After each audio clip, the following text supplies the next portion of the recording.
मैं खुद number लगवाऊंगा। Okay करो या स्टार्ट जी। अस्सलाम वालेकुम। क्या है 5 लेक्चर नंबर 106।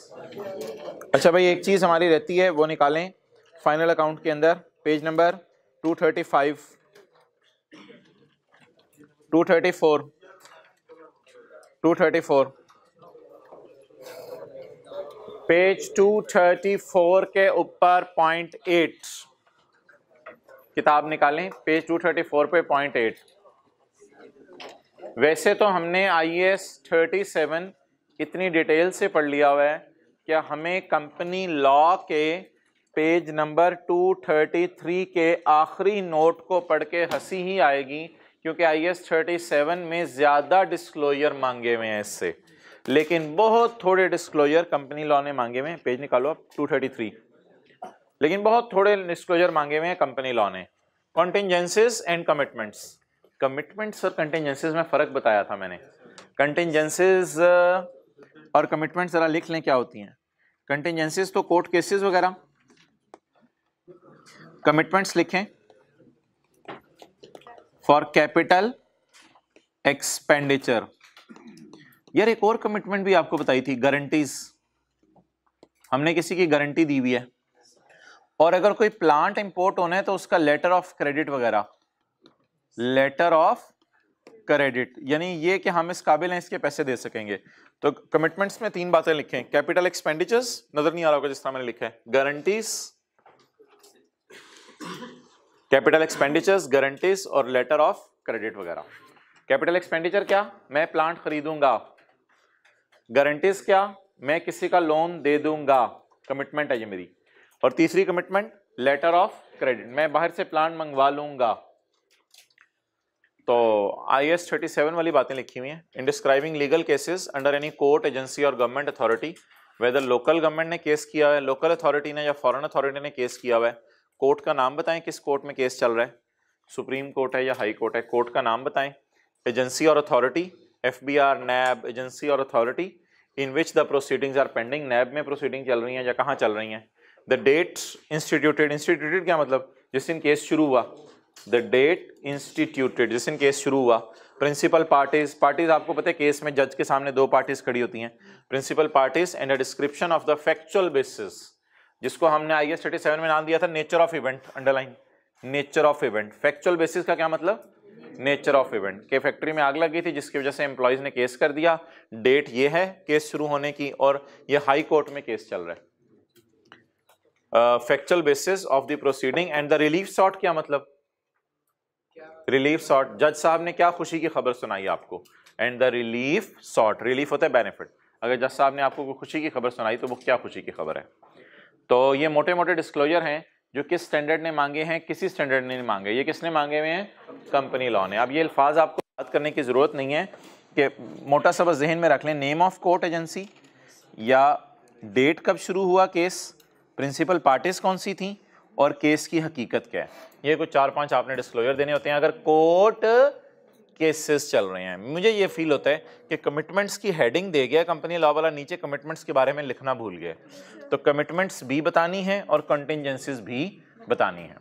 तो पास्ट पेपर का क्वेश्चन 8 की लास्ट 2 एडजस्टमेंट्स करते हैं, थोड़ी देर के लिए फाइनल अकाउंट कर लें। पास्ट पेपर के क्वेश्चन 8 की लास्ट 2 एडजस्टमेंट्स जी। अच्छा एक आपको मैंने फाइनेंशियल स्टेटमेंट्स दिखाई थी नेस्ले की, उसमें मैं आपको 2 चीजें बता दूं। नंबर 1, एक तो ये कि कॉन्टिंजेंसीज एंड कमिटमेंट्स एक लाइन होती है जो बैलेंस शीट में नजर आती है और लायबिलिटीज, करंट लायबिलिटीज के नीचे ये लाइन लगी होती है और इस लाइन के आगे क्या लिखा होता है, डैश। पहली बात ये। दूसरी बात, अगर नोट 15 में तफसील जाके देखें तो मैंने बताया था इसमें कुछ कंटिंजेंसीज कोर्ट केसेस हैं और कुछ कमिटमेंट्स वगैरह हैं कि मैं क्या खरीदूंगा, प्लांट खरीदूंगा। क्लियर। अब हम नोट बनाते हैं इसका पास्ट पेपर के क्वेश्चन नंबर 8 को सामने रखते हुए। तो पास्ट पेपर का क्वेश्चन नंबर 8 का पेज बता दें कौन सा है, 296। ये वाला इसी चलाना भाई, ये आपने लिख लिया कैपिटल एक्सपेंडिचर, गारंटी और लेटर ऑफ क्रेडिट, इनकी बुक पे भी लिख देना जब मैं डिस्कशन कर लूंगा इसके बाद। पेज नंबर 296, पास पेपर क्वेश्चन नंबर 8। आखिरी दो एडजस्टमेंट्स पढ़ लें जी। सवाल की रिक्वायरमेंट पढ़ें यार। Prepare a statement of financial position along with a note on contingencies and commitments. तो कंटिजेंसी एंड कमिटमेंट्स का नोट बनाना है, कुछ भी नहीं, अंग्रेजी कॉपी पेस्ट करनी है। ऑन 18 जनवरी 14 को हमारा साल खत्म होने के कितने दिन बाद एक कस्टमर ने हमारे खिलाफ केस कर दिया 10 मिलियन का। जरा मैं देख लेता हूँ ये एडजस्टिंग इवेंट है या नॉन एडजस्टिंग, अभी मुझे डाटा पूरा पढ़ने दें। हो सकता है एडजस्टिंग इवेंट हो सकता है नॉन एडजस्टिंग हुआ, फिर तो हम वैसे ही फारग कर देंगे। एडजस्टिंग हुआ तो फिर एंट्री का सोचेंगे। 18 जनवरी को कस्टमर ने हमारे खिलाफ केस कर दिया 10 मिलियन का for goods delivered in November. Adjusting event है तो इसका मतलब है नवंबर में चीजें गलत बेची थी जिसकी वजह से हमारे खिलाफ आज केस हुआ। तो IAS 10 की रोशनी में एडजस्टिंग इवेंट। लेकिन अभी एडजस्टिंग नॉन एडजस्टिंग के चक्कर में नहीं पढ़ना, सवाल कुछ और है। कहते हैं ये चीजें अकॉर्डिंग टू स्पेसिफिकेशन नहीं है, जिस तरह मैंने कही थी उस तरह नहीं है। HL legal council anticipate that HL would be liable to pay approximately ₹3 million to settle the claim. HL का लॉयर सोच रहा है कि 3 मिलियन देने पड़ेंगे केस सेटल करने के लिए। क्या मुझे कोई बता सकता है साल के बाद की डेट आ जाए तो मैंने क्या बताया हुआ है, ये IAS 10 है और ये लफ्ज किस लिए यूज होगा, HL would be liable to pay approximately 3 million. आपको क्या लग रहा है वुड बी लायबल डिस्क्लोज करना है? लॉयर का ख्याल है कि वुड बी लायबल टू पे 3 million. It is not possible, it is probable. ये तो 80-90% चांस है पेमेंट का। प्रोविजन रिकॉर्ड करेंगे, प्लीज प्लीज इसको डिस्क्लोज नहीं करना। HL may be liable, may be liable, तो वुड बी लायबल का क्या मतलब, हाई चांस है पेमेंट का, लो चांस है, हाई चांस है। लायबिलिटी बुक करें IAS 37 की रोशनी में। एंट्री बताएं, एक्सपेंस डेबिट, मांगा कितना 10, मांगा कितना 10, लायबिलिटी किसकी बुक करेंगे 7 की। कॉन्टिंजेंट लायबिलिटी डिस्क्लोज कर दें वो आपकी मर्जी है, कम से कम कितने की लायबिलिटी बुक करें 3 की। तो 3 की एंट्री करें, एक्सपेंस डेबिट प्रोविजन क्रेडिट, 3 की प्रोविजन बना लें और बाकी 7 को क्या कर दें, डिस्क्लोज कर दें एज अ कॉन्टिंजेंट लायबिलिटी। अभी इंशाल्लाह इसको सॉल्यूशन में जाके देखते हैं। 3 की एंट्री करवानी है आपने मुझे, 3 की एंट्री करवानी है, expense debit provision credit. At 31 December 13 outstanding purchase orders and agreements for capital expenditure amounted to 65। Outstanding का क्या मतलब है, पेंडिंग या ये चीजें आ गई हैं। आउटस्टैंडिंग का मतलब होता है, कभी आपने सुना है मेरे काम ये आउटस्टैंडिंग है। आउटस्टैंडिंग मींस अभी करने वाले रहते हैं। तो ये पेंडिंग परचेज ऑर्डर्स हैं या डिलीवर्ड परचेज ऑर्डर हैं? इज इट कमिटमेंट और is it a purchase to be shown on the face? Is it just commitment या ये परचेज है? तो कमिटमेंट का क्या बनाना है, सिर्फ डिस्क्लोजर। नेस्ले वालों ने तो मैंने आपको कहा था बहुत ही कंजूसी से बनाया हुआ है कमिटमेंट का डिस्क्लोजर। वो नीचे जाके भी मैंने दिखाया था, कमिटमेंट की लाइन लिख के आगे लिख दिया इतना कैपिटल एक्सपेंडिचर है। तो अब भाईजान इसका सोल्यूशन देखेते हैं। मुझे बताएं 3 रुपए की क्या करनी है, जर्नल एंट्री, और 7 को कॉन्टिंजेंट लायबिलिटी के तौर पर डिस्क्लोज करना है। इसके सोल्यूशन में ना थोड़ी बेहतरी मैं लाऊंगा, अभी जो सोल्यूशन दिया हुआ है इसके सोल्यूशन में बेहतरी लाऊंगा। कौन सा क्वेश्चन है जी, 8। पहले तो जर्नल एंट्री करके इजी मार्क्स लेते हैं पेपर में। एक्सपेंस डेबिट प्रोविजन क्रेडिट, ये जी आंसर 8 है। प्रोविजन क्रेडिट करंट लायबिलिटीज में डाल दूं, ये गलती से ट्रेड एंड अदर पेबल्स में डली हुई है। आप इसको सेपरेट शो कीजिएगा, आप इसको सेपरेट शो कीजिएगा। किस नाम से, प्रोविजन फॉर लिटिगेशन। ये आई कैप ने पता नहीं अदर पेबल्स में डाल दी थी उस अटेम्प्ट में, मेरे से भी फिर उधर ही पड़ी हुई अभी तक निकल नहीं सकी। तो इसको अगले साल इंशाल्लाह किताब में निकालने की कोशिश करूंगा और ला के नीचे डाल दूंगा लाइन में। ये प्रोविजन फॉर लिटिगेशन होगी, लायबिलिटी क्रेडिट। और डेबिट किधर मारना है, बोलें बोलें बोलें, P&L में।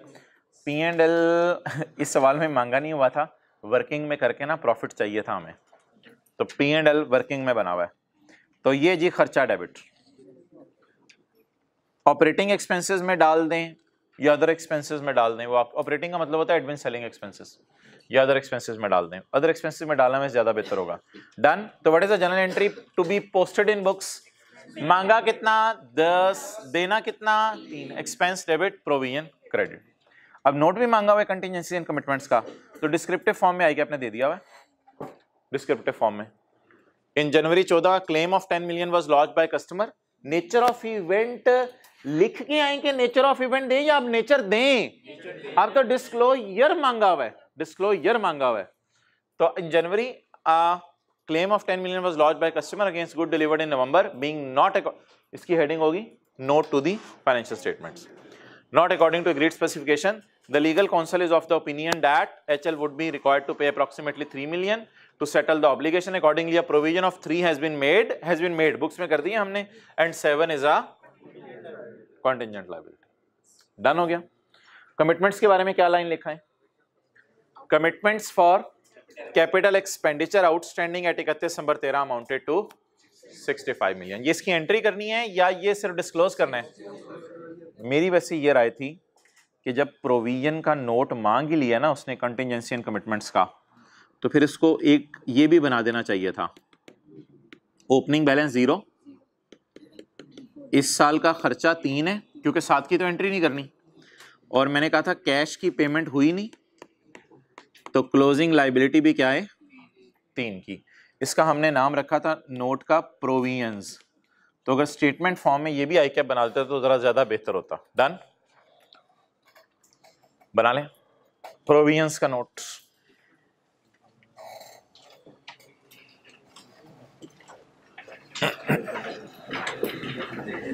पेज नंबर है 322।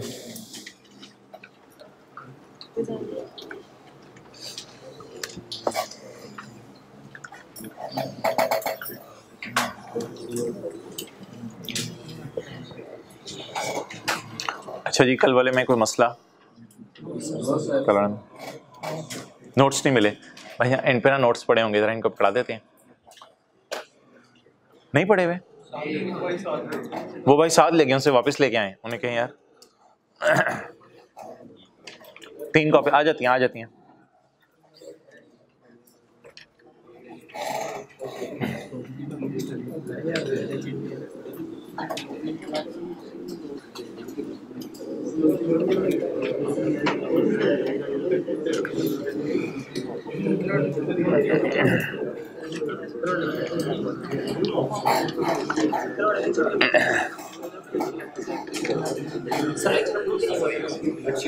क्या हुआ है? कल वाला लेक्चर अपलोड हुआ है ना? हाथ खड़ा करके बताएं जरा, हुआ है? भाई आप कुछ तो दुनिया में तो नहीं रह रहे? अच्छा, अभी तक अगर मैं ये अल्फाज बोलूं तो आपको इन अल्फाज के बारे में पता होना चाहिए। ट्रांजैक्शन प्राइस का लफ्ज़ पता है? ट्रांजैक्शन प्राइस ये वो पूरी प्राइस होती है जो हम कस्टमर से लेते हैं। ट्रांजैक्शन प्राइस को एलोकेट करना पड़ता है। एलोकेट किस में करना पड़ता है? बर्गर में, बोतल में और फ्राइज में, on the basis of stand alone selling prices. Burger, बोतल और फ्राइज को कहते हैं सेपरेट वादे, 3 सेपरेट वादे। तो स्टैंड अलोन सेलिंग प्राइसेस ये थी अगर अकेले इनको बेचा जाता, और ये थी ट्रांजैक्शन प्राइस। ट्रांजैक्शन प्राइस को स्टैंड अलोन सेलिंग प्राइस पे हमने एलोकेट कर दिया। अच्छा, अगली बात, सबसे पहले जब भी सवाल आ जाए हम कॉन्ट्रैक्ट देखेंगे है कि नहीं, उसके बाद आइडेंटिफाई करेंगे बर्गर, बोतल और ये आपने बेचना है क्या क्या। चिप्स बेचने 450 का बेचने, 450 को तीनों में तकसीम करेंगे, और इसमें तो सेल ऑफ गुड्स है तो टेंशन ही नहीं लेनी। जैसे जैसे डिलीवर करते रहे चीज़ें वैसे वैसे सेल बुक करते रहे। तो वो टेबल पे उसने तीनों चीज़ें इकट्ठी ला के रखी, तो जब तीनों चीज़ें इकट्ठी ला के रखी तो साथ ही रेवेन्यू बुक कर लें। व्हेन सोल्ड जैसे ही उसने हमारे पास ला के रखी। अच्छा, इसके बाद डिस्काउंट एलोकेशन की बात हुई थी। अच्छा, मुझे ये एक चीज़ बताएं, एक वैसे ही आपसे कॉन्सेप्ट पूछ रहा हूँ। ये जो हमने क्वेश्चन 3 किया था, Honda sold a car to this customer for 5 million, अगर इधर लिखा होता with 2 year free maintenance service, अगर लिखा होता 2 ईयर फ्री मेंटेनेंस सर्विस, तो मुझे बताएं इधर इधर इधर इधर Honda normally sells car and annual maintenance service for 4.8 एंड ये तो 0.7 तो एनुअल मेंटेनेंस है ना। फिर सवाल कैसे शुरू करते अगर इधर लिखा होता Honda sold a car to customer for 5 million, ये तो ट्रांजैक्शन प्राइस हो गई जिसको तकसीम करना है। अब ढूंढनी चाहिए हमें इनकी फेयर वैल्यूज। हमारा 1 ईयर की जगह अगर लिखा होता 2 साल का मेंटेनेंस का कॉन्ट्रैक्ट है, तो ऐसी सूरत में Honda normally sell car at 4.8, car की तो टेंशन नहीं, लेकिन मेंटेनेंस कितने साल की है, लेकिन ये 0.7 क्या है। तो अब समझ आ गई, अगर सवाल थोड़ा सा घुमा दे और इधर कितने साल डाल दे 2 साल, तो आप कैसे करते। आज के रजिस्टर पे लिखें, बल्कि छोड़ें ऐसे ऐसे कर लें, इस तरह का कोई सवाल इंशाल्लाह कर लेंगे। ये कार है, ये मेंटेनेंस सर्विस है। अच्छा मुझे बता दें ट्रांजैक्शन प्राइस की एग्री हुई है 5000 जिसे तकसीम करना है, और ये कौन सी प्राइस है स्टैंड अलोन। अगर अकेले बेचें तो गाड़ी की अकेले की प्राइस कितनी है 4800, गाड़ी की अकेले की प्राइस 4800। अब बस सर्विसेज का कॉन्ट्रैक्ट हमें 2 साल का दे रहा है या 1 साल का, और पैसे इतने ही मांग रहा है, पैसे इतने ही मांग रहा है, पैसे इतने ही मांग रहा है।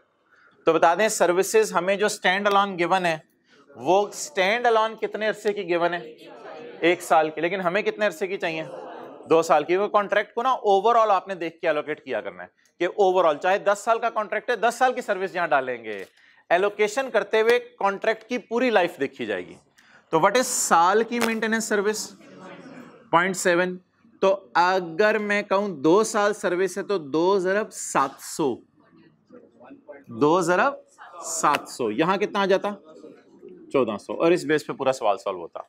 और कल मैंने आपको बताया था ये फिगर भी पेपर में गिवन होती है, ये भी गिवन होती है, ये निकालनी पड़ती है, फिर ये एलोकेट होती है। डन जी। तो क्या चीज सीखी, कॉन्ट्रैक्ट में 1 साल को देखना है या कॉन्ट्रैक्ट की पूरी लाइफ को देखना है, पूरी लाइफ को देख के प्राइस तकसीम करनी। अच्छा ये मिसालें क्या थी, सिग्निफिकेंट फाइनेंसिंग कंपोनेंट, बोले सिग्निफिकेंट फाइनेंसिंग कंपोनेंट, यानी फाइनेंसिंग मींस इंटरेस्ट वगैरह भी बीच में इन्वॉल्व हो रहा था। हमने चीजें बेचनी थी इधर, पैसे बहुत देर बाद आने थे। कॉन्ट्रैक्ट में 5 शर्तें पाई जानी चाहिए। ये आगे 2 कॉन्ट्रैक्ट ऐसे हैं जिनमें अगर 5 शर्तें ना भी पाई जाएं तो रेवेन्यू बुक हो सकता है, 5 शर्तें ना भी पाई जाएं तो रेवेन्यू बुक हो सकता है। ये हमारी स्लाइड नंबर 10 है, ये हमारी स्लाइड नंबर 10 है, फिर भी रेवेन्यू बुक हो सकता है। वो कौन कौन से 2 कॉन्ट्रैक्ट है, होंडा ने गाड़ी बेच दी, साइन वगैरह कॉन्ट्रैक्ट पे नहीं हुए थे, कॉन्ट्रैक्ट ऐसे ही फारग सा था, कॉन्ट्रैक्ट में समझ नहीं आ रही थी, फिर भी होंडा ने गाड़ी, सरासे ने पैसे, और पैसे क्या हैं, तो होंडा को रेवेन्यू बुक कर लेना चाहिए।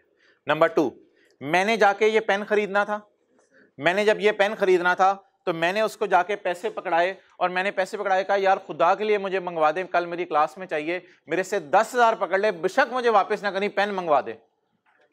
तू पेन मंगवाए या ना मंगवाए ये पैसे रख खुदा के लिए बस। अब उसने अपनी तरफ से बहुत कोशिश की होगी, क्योंकि वो कह गया यार इस शरीफ बंदे ने तो बहुत ही ज्यादा बड़ी ऑफर कर दिया है, पैसे भी दे गया है और ये भी कह गया है, मैं पैसे भी दे गया है और ये भी कह गया है कि रख ही लेना अगर चीज ना आई। तो हो सकता है लोग जज्बात में ऐसा कह देते हैं, तो वो कह के चला गया। अब दुकानदार क्या करेगा, दुकानदार अपनी पूरी कोशिश करेगा, लेकिन बाद में कहेगा भाईजान कॉन्ट्रैक्ट टर्मिनेट करे, मैं नहीं मंगवा सकता इन सरकम, दुबई की सारी फ्लाइटें बंद हो गई हैं, माजरत मैं नहीं मंगवा सकता।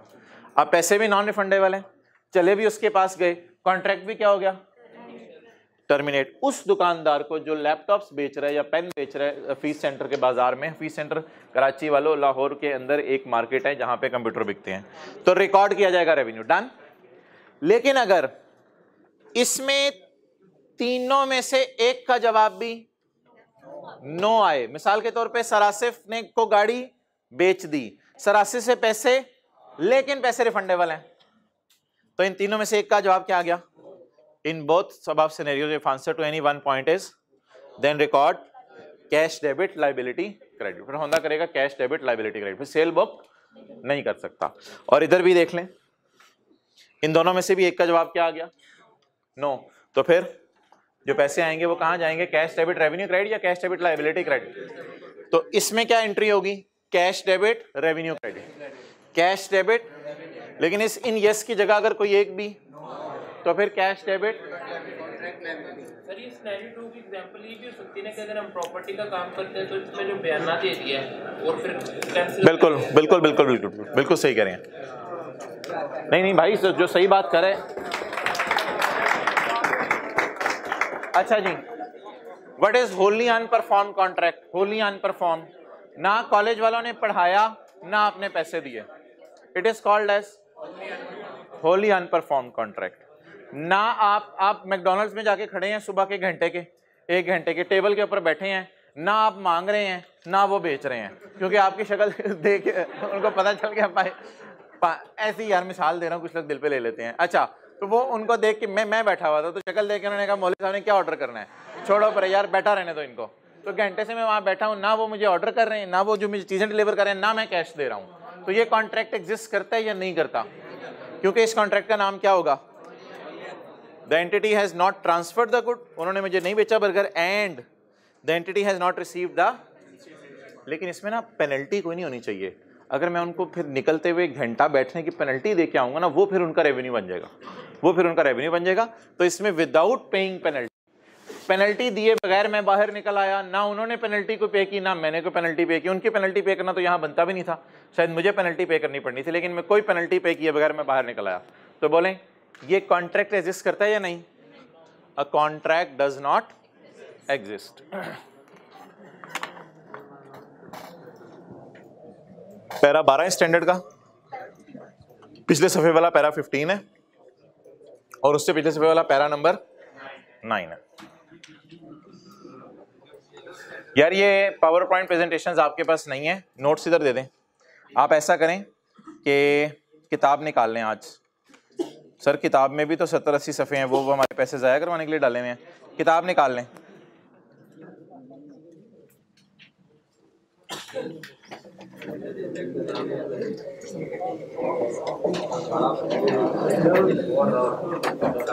यार ये नोट्स रख लो, ऑनलाइन वालों को भी ऑफर है। आपका नाम क्या है? फ़हीम।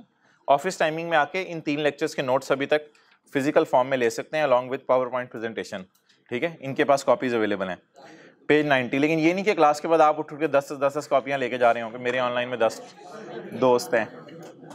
अच्छा, पेज नंबर कौन सा यार? 92।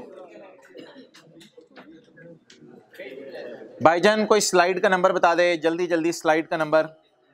स्लाइड पे ना नंबर ये नजर आएंगे, वो उन लोगों को स्लाइड पे नंबर नजर आएंगे जो हजरात स्लाइड को कंप्यूटर में देख रहे हैं। कंप्यूटर में अगर आप स्लाइड को नहीं देखेंगे तो नंबर नजर नहीं आएंगे। बहुत छोटा सा यहाँ 9 लगा हुआ है, नजर ही नहीं आ रहा, इससे छोटा हो नहीं सकता। बहुत छोटा सा यहाँ 9 लगा हुआ है, बल्कि जब मैंने प्रिंट आउट लिए तो ये 9 गायब ही हो गया है। तो ये स्लाइड नंबर 9 है, ये स्लाइड नंबर 9 है। लिंक करते रहें खुदा के लिए। स्लाइड नंबर 9, किताब का पेज नंबर 92 यार।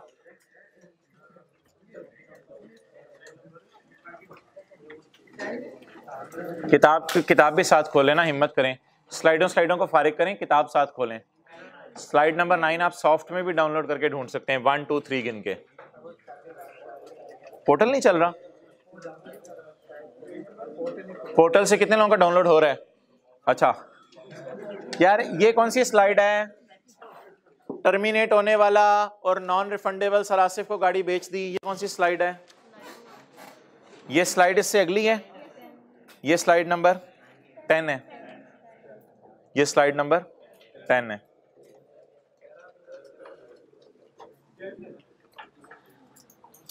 पैरा छोड़ो यार, पैरा नंबर अभी मैं नहीं पूछ रहा, जो लिंकिंग अभी मैं करवा रहा हूं वो करो। ये स्लाइड नंबर 10 और एक और स्लाइड है अगले ये डज द कॉन्ट्रैक्ट एग्जिस्ट वाली कौन सी स्लाइड है? Slide number 11। किताब में खोलें, लर्निंग ऑब्जेक्टिव 2.3। ये कौन सी स्लाइड होगी जी? 11।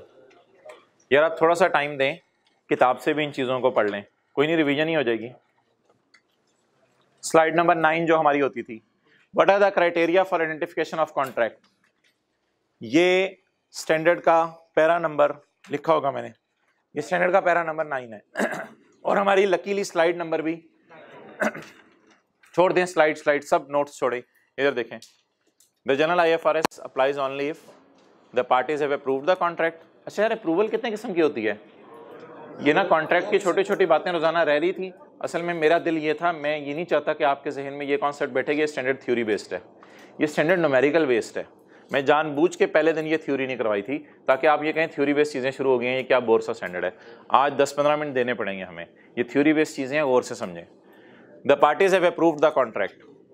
आप गोरमे में गए, आपने जाके ब्रेड पकड़ी, ब्रेड पकड़ के आपने जो है वो शॉपर में डाली, उन्होंने कहा शॉपर के भी पैसे होंगे, आपने कहा छोड़ो, आपने ब्रेड ऐसे ही पकड़ ली, आपने कहा मोटरसाइकिल की टंकी पे रख लेंगे, रास्ते में इसलिए कौन सा गिर जाना है, और ब्रेड को कहा आगे हाथ पकड़ लें। अच्छा, तो अब वो ब्रेड के आप पैसे देके चले गए, रिटर्न कॉन्ट्रैक्ट नहीं है, रिटर्न कॉन्ट्रैक्ट नहीं है। कौन सा कॉन्ट्रैक्ट है?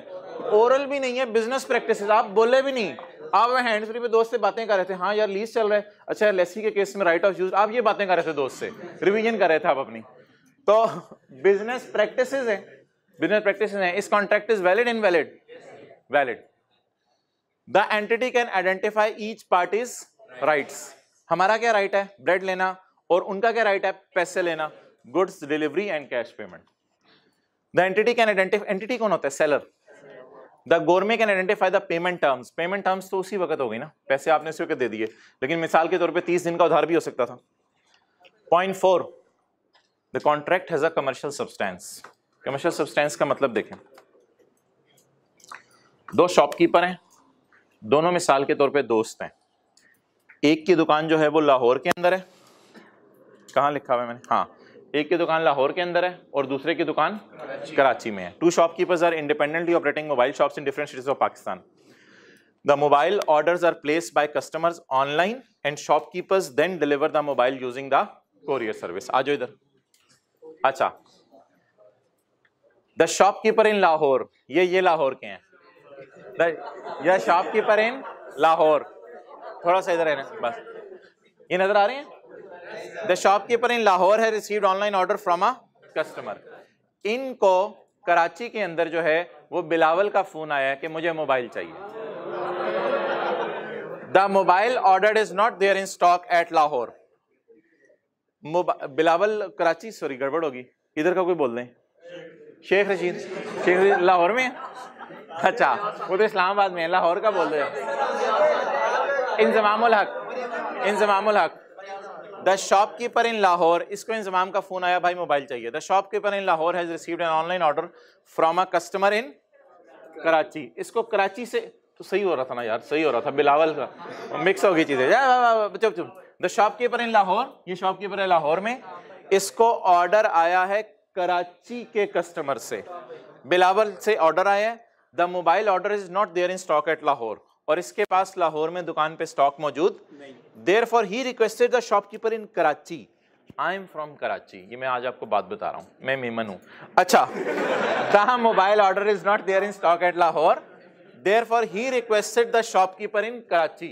उसने कराची में शॉपकीपर अपने दोस्त को कहा, सर वो मैं आपसे पढ़ता था, आप ऐसा करें डिलीवर कर दें उसको मोबाइल चुप करके, टू हिज कस्टमर, इसके कस्टमर को, इन कराची, एंड इन एक्सचेंज, और बदले में मैं क्या करूंगा, देख के बता दें, बदले में क्या होगा? बदले में होता है कल कला को कोई ऑर्डर इधर का हो तो वो फिर हम डिलीवर कर देंगे, बैठ जाए। In future he will deliver same mobile for Karachi shopkeeper to his customer in Lahore. तो ये एक, अच्छा, इस तरह का ये जो बड़ी बड़ी कंपनीज होती हैं उनके दरमियान भी ट्रांजैक्शन होती हैं। PSO के पेट्रोल पंप के ऊपर कोई ऑयल की ज़रूरत पड़ी कराची में, इधर शेल के पेट्रोल पंप के अंदर कोई था, तो आपस में एक दूसरे को कह देते हैं यार हमारे कस्टमर उधर तुम्हारे पास आ रहा है, ये कहते हैं हमारा कस्टमर तुम्हारे पास इधर आ जाएगा, तो इस तरह की ट्रेड चलती रहती है। This contract has a commercial substance. ये जो है इसकी कमर्शियल नीयत नहीं थी, सिर्फ कस्टमर को सेटिस्फाई करना था, अपनी परफॉर्मेंस ऑब्लिगेशन सेटिस्फाई करनी थी।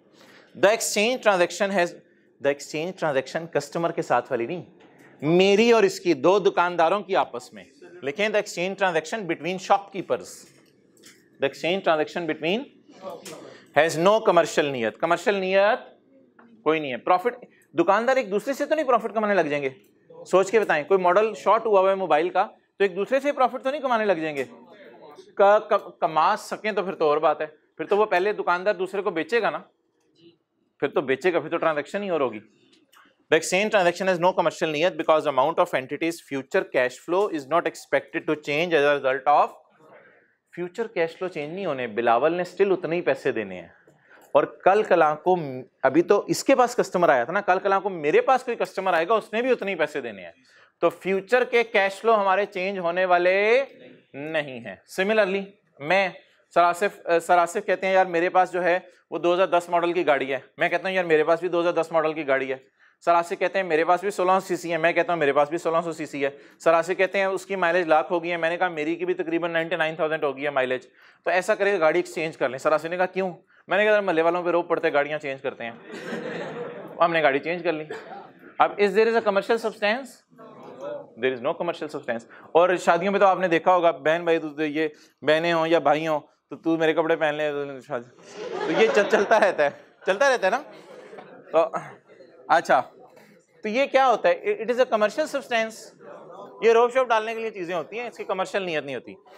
लेकिन कॉन्ट्रैक्ट फिर ये नहीं है, ये जो दुकानदारों के दरमियान हुआ है ये कॉन्ट्रैक्ट नहीं है। इसमें कौन सी शर्त मिसिंग है? 0.4 वाली।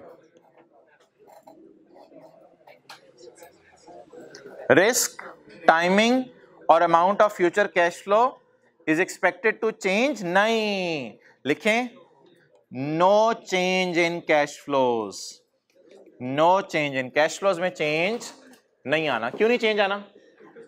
बिलावल से पैसे इसको मिल जाएंगे, मुझे मिल जाएंगे इसकी बजाय, एंड सिमिलरली कल कल को दूसरा कोई कस्टमर इधर आ जाएगा। No change in cash flows. वो फिर प्राइस वो आपस में एडजस्ट नहीं करेंगे, वो कस्टमर पे करेगा, अगर हुई तो आपस में दूसरे को दे दें, कह सकते हो आप, लेकिन उस बहस में जाओ। It is probable that entity will collect the consideration. यार ये एक बड़ा इंपॉर्टेंट पॉइंट है। It is probable that entity will collect the, ये पॉइंट IAS 18 में नहीं था, पुराना स्टैंडर्ड था IAS 18। चुप यार, पुराना स्टैंडर्ड था IAS 18, नया स्टैंडर्ड कौन सा है? IFRS 15। IFRS 15 ये कॉन्सेप्ट लेके आया, IAS 18 में ये कॉन्सेप्ट नहीं था। IFRS 15 कहता है कि आप सेल बुक की ना करो जहां पे आपको पैसे आने की उम्मीद ना हो। ये बैड डेट नहीं है। It is probable that entity will collect the consideration. पहले दिन ही सोचो कि प्रोबेबल है तुम्हें कंसिडरेशन या नहीं।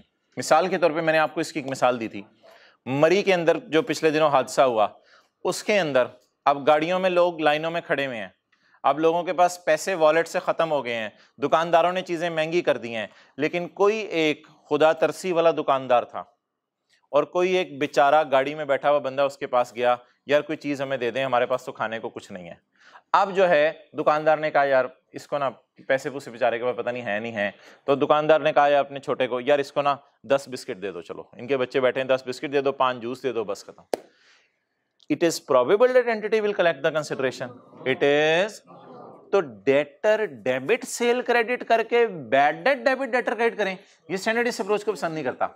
ये स्टैंडर्ड कहता है पहले दिन से ही रेवेन्यू ही बुक ना करो, पहले दिन से।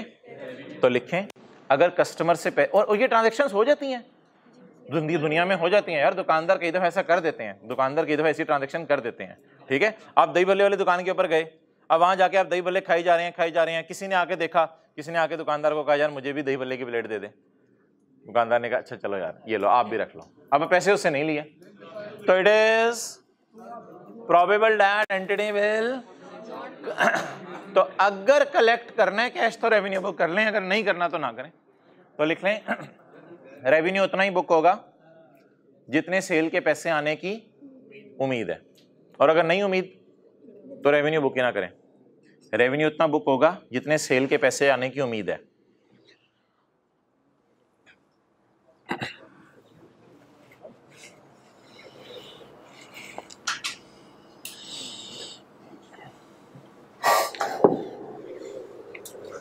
जी क्वेश्चन 1 नीचे आए। अब अगला कॉन्सेप्ट मैं पढ़ाने लगा हूं। स्टैंडर्ड का पैरा 15, हमारी स्लाइड नंबर 10। अंजुम ने एग्री किया 1 मार्च को कि वो 5 कटिंग मशीन्स बेचेगा डॉलेंस को। डॉलेंस को कटिंग मशीन की जरूरत होगी, बिल्कुल होगी। Due to some deficiency in the drafting agreement each parties rights can not be identified. कौन सी चीज पूरी नहीं हो रही? Each parties rights can not be identified. Second point पूरा नहीं हो रहा। तो कॉन्ट्रैक्ट अच्छा वाला है या मसले वाला है? मसले वाला है ना। 31 मार्च 2016, एक महीने बाद, Anjum delivered the goods. Anjum ने डॉलेंस को चीजें बेच दी, डॉलेंस ने उसे पसंद कर लिया। 10 दिन के बाद डॉलेंस ने पैसे भी दे दिए, made the full payment and the payment is non refundable. और पेमेंट नॉन रिफंडेबल है। क्या रेवेन्यू बुक होना चाहिए? एक मसला है कॉन्ट्रैक्ट में, स्टिल रेवेन्यू बुक होना चाहिए। ये स्लाइड नंबर 10 पे हमने पढ़ा था। देयर इज नो ऑब्लिगेशन, हमारी कोई ऑब्लिगेशन नहीं है। ऑब्लिगेशन है डिलीवर करने की या कर दी? The seller has no obligation to transfer good, जिसको मैंने पॉजिटिव सेंस में लिखा हुआ था, we have delivered goods to the customer and all or substantially all of the consideration promised by customer has been and the by the entity and the amount is। तो ये कौन सी slide थी जी? Slide number 10 थी, ये वाली। Okay, the contract has been terminated and the consideration received from the customer is, ये भी कौन सी स्लाइड थी? स्लाइड नंबर 10, सिनेरियो 2 था। अच्छा, सिनेरियो 2 की एग्जांपल अगले सफे पे, टर्मिनेशन वाली। एक सीए फर्म ने एग्री किया है कंसल्टेंसी सर्विस देने को लीडिंग स्कूल को। सीए फर्म ने राइज वालों को कहा हम आपको कंसल्टेंसी देते हैं, हमारे से मशवरे लें। A non refundable advance of 50,000 receive, अब वाली बात, a non refundable advance is received at the time of agreement on January 12। Seller को कितना एडवांस आ गया? 50,000। The final payment terms were not clear as per agreement में मसला है। On 15 January the contract was terminated. 15 जनवरी को contract क्या हो गया? टर्मिनेट हो गया। बता दें ये रेवेन्यू बुक करें? क्यों बुक करें? कॉन्ट्रैक्ट टर्मिनेट हो गया है, कॉन्ट्रैक्ट टर्मिनेट हो गया, पैसे आ गए हैं और आने वाले पैसे क्या हैं? तो रेवेन्यू बुक कर लें या लायबिलिटी में डालें? रेवेन्यू बुक कर लें। डन। तो इस तरह का कुछ सिनेरियो आया तो आपने कमेंट करके आना कि रेवेन्यू बुक करना है या नहीं करना। डन। और आखिरी बात क्या पड़ी थी?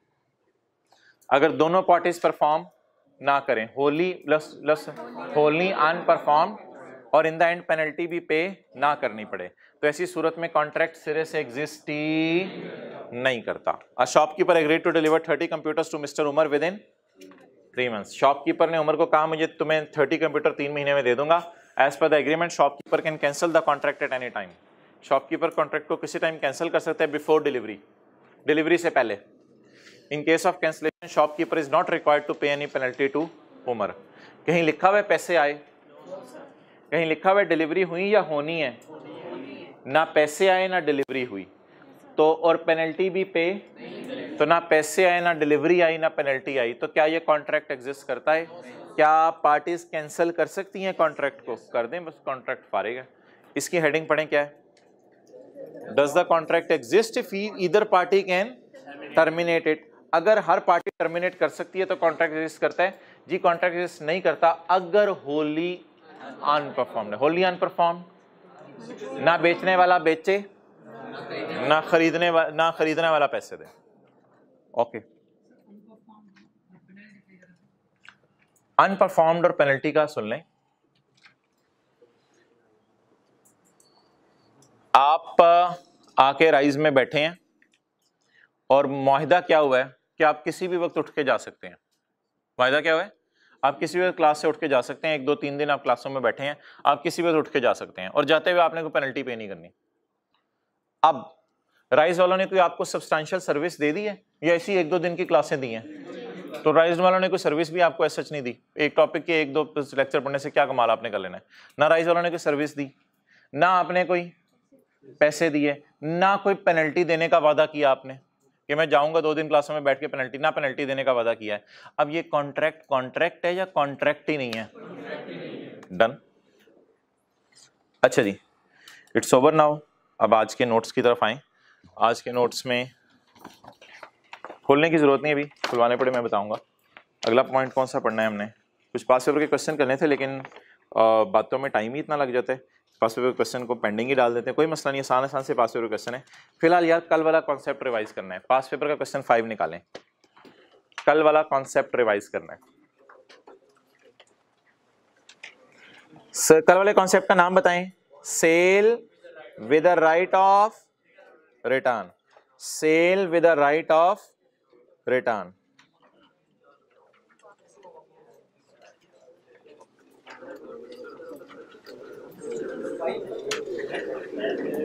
पास पेपर का क्वेश्चन 5 पढ़ें जी।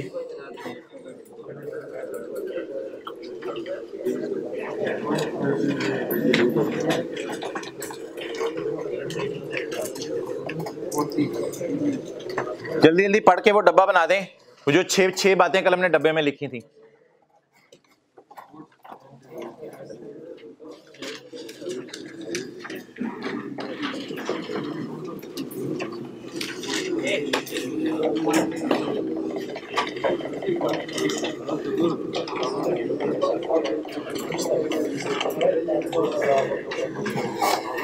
Cell with the right of return at time of delivery, at time of return.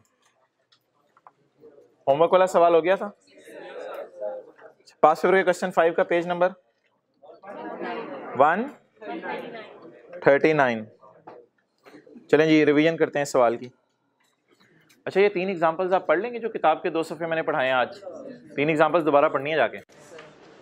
यार ये पहले 5 का ये करें, list the 5 steps involved in recording revenue. Step 5 जो थे हमारे सारे, ठीक है जी। नहीं पेमेंट टर्म्स वगैरह नहीं, ये 5 list 5 step involved in contract नहीं, involved in revenue recognition. Revenue recognition का क्या मतलब है? वो जो हमारी सबसे पहली क्लास थी, पहली क्लास में क्या, identify the contract, identify separate performance obligation, allocate the transaction price, और चौथा और पांचवी, ठीक है। जैसे जैसे आप चीजें डिलीवर करते जाए वैसे वैसे रेवेन्यू बुक करते रहें। कॉन्ट्रैक्ट वाली 5 नहीं, कमर्शियल सब्सटेंस और पार्टीज राइट्स वो वाली नहीं, वो तो फिर लफ्ज लिखा होता list the 5 conditions to be met for a contract to be identified, इस किस्म का कोई लफ्ज होता। अच्छा जी, यकम जून Ravi delivered 500 units of one of its products to Bravo. यकम जून को डिलीवर कर दिए ब्रेवो को एट ₹200 पर यूनिट। ये सेल प्राइस है, कॉस्ट प्राइस है? BL immediately paid the amount and obtain control upon delivery. पैसे भी फौरन दे दिए और साथ डिलीवरी भी होगी, चीजें दे दी गई। BL is allowed to return the unused items within 30 days and receive a full refund. RL's cost of product is 150 per unit and it uses perpetual system for perpetual। ना भी लिखा हो cost दे दे तो cost की entry कीजिएगा। ये sale price है, ये कॉस्ट है। 29/18 BL रिटर्न 20 यूनिट्स। BL ने कितने यूनिट्स वापस कर दिया? 20 यूनिट। सिर्फ किताब पे देख मेरे भाई, पास पेपर क्वेश्चन 5, कुछ और चीजों को। Prepare necessary journal entries in the books of RL on यकम June and 30 June under each of the following independent scenarios. ये 2 मैंने नहीं कराया था, ये मैंने आज कराना है, 1 मैं आपको करवा दूं। Based upon historical data RL estimate that 5% unit will be returned on expiry of 30 days। भाई ये ना कल रिक्वायरमेंट में मैंने बताया था चीजें कितनी वापस आई हैं, आज रिक्वायरमेंट में एक्सपेक्टेशन बता रहा है और चीजें जो वापस आई हैं ना वो यहां बता रहा है। समझ आई बात की? तो बताएं कितनी गोदाम से डिलीवर की, कितनी वापस आ जानी है? 5%। लेकिन हकीकत में कितनी वापस आई? 20। डन। 20 को फारिग करें, जो वापस आई उनको फारिग करें। पहले ऐसा करें, पहले आप मुझे ये वाला कॉलम बनवा दें, पहले आप मुझे ये वाला कॉलम बनवा दें जी। पहली हेडिंग बोलें क्या है? हाँ जी, क्या? गुड्स बेची कितनी जी?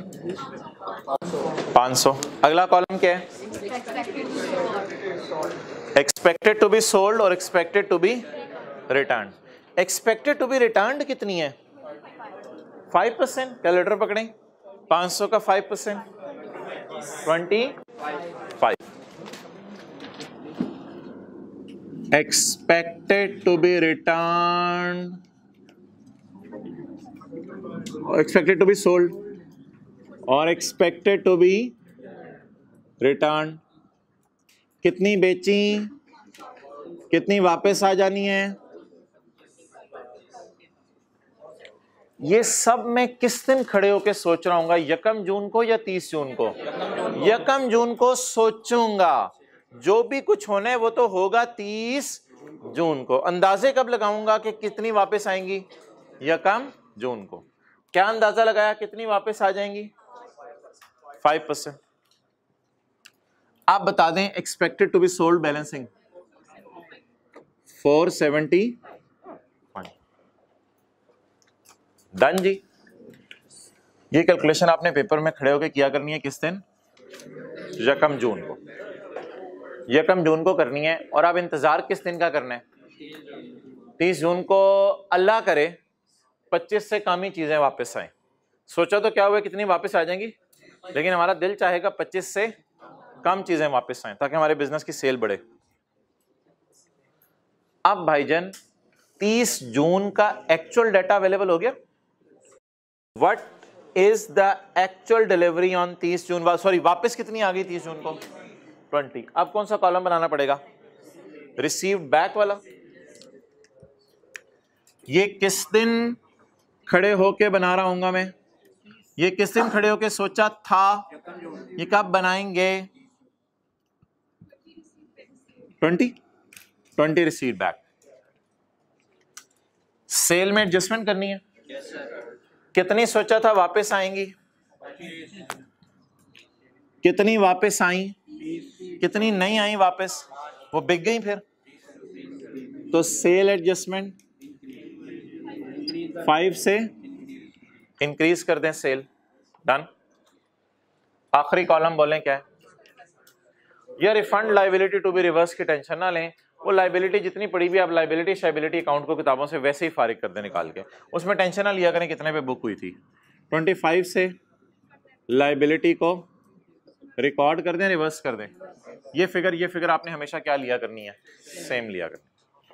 डन। अच्छा, अब एंट्रीज करवा दूं या एंट्रीज हो जाएंगी?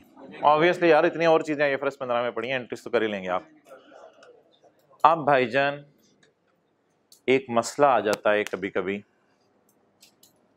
वो मसला ये आता है, इस सवाल को ना प्रैक्टिस के तौर पे कर लीजिएगा। सवाल तो बहुत आसान है लेकिन आज कर लीजिएगा। इसको मैंने होमवर्क में डाला नहीं है, डाल दूंगा, होमवर्क में लिस्ट में डाल दूंगा इसको। इस सवाल को भी कर लीजिएगा। एक मसला आता है यार, हमारा कोई ऐसा आइटम हम लॉन्च करते हैं जो पूरा आइटम होता है और हमें अंदाज़ा ही नहीं होता कितना वापस आएगा। हमें अंदाज़ा ही नहीं होता कितना वापस आएगा। मिसाल के तौर पे फिलिप्स वालों ने ऐसा बल्ब लॉन्च किया कि मोटरसाइकिल की बत्ती अगर ख़राब हो जाए तो वो बल्ब जो है वो उसके ऊपर लगा लिया जाए। तो ऐसा बल्ब लॉन्च किया। अब ये बल्ब राइस वालों ने कहा आप हमें बेचें, हम सारे एम्प्लॉयज़ के मोटरसाइकिलों पे लगाएंगे। ये हमारे एम्प्लॉयज़ ज़रा खुश हो जाएंगे, हम राइस के जितने एम्प्लॉयज़ हैं उनके मोटरसाइकिलों पे लगाएंगे। तो who is seller? Philips. Who is buyer? Rice. क्या सेलर का एक्सपीरियंस है पास की बेस पे कि कितनी चीज़ें वापस आ जाएंगी? अब भाईजान आपने पता क्या करना है? एक्सपेक्टेड टू बी सोल्ड में 0 डाल दिया करना है। हमारी एक्सपेक्टेशन कोई नहीं होगी, पहले दिन ही एक्सपेक्टेड टू बी सोल्ड वाले कॉलम में कितना डाल दिया करना है? 0। पढ़ें जी, notes expected to be sold में 0 डालना है। एक्सपेक्टेड टू बी सोल्ड में 0 डाल देना है। पढ़ें। इफ एंटिटी हैज, भाई ये बड़े इंपॉर्टेंट स्लाइड्स हैं, इनकी एक एक चीज को आंखें खोल के पढ़ा करें। इफ एंटिटी हैज लिटिल और in the transaction, then we will not record the revenue at the time of sale. Rather, we will keep the cash received in a यार ये 0 होगा तो ये पूरा फिर इधर आ जाएगी ना फिगर। तो चलें अब पास पेपर क्वेश्चन 5 का बी करते हैं। Prepare necessary journal entries in the books of RL under each of the following independent scenarios. Under each of the following independent scenarios. The product is new. अभी new नहीं थी, पहले ये assumption थी कि हिस्टोरिकली बेच रहे हैं। अब क्या assumption है? The product is new and RL has no historical evidence of product returns. हमें पता ही नहीं उसमें से कितनी वापस आ जाएंगी। और other available market evidence, market में भी पता नहीं चल रहा कि कितनी चीजें लोगों को वापस आती हैं। अब ये डेटा यही है, अब आपने मुझे फिल करवाना है। जी भाईजान 5% एक्सपीरियंस या नो एक्सपीरियंस? No experience. इस लाइन को काट सकता हूं अगर आपकी इजाजत है। ऊपर वाला डेटा वही है, ऊपर वाला डेटा वही है।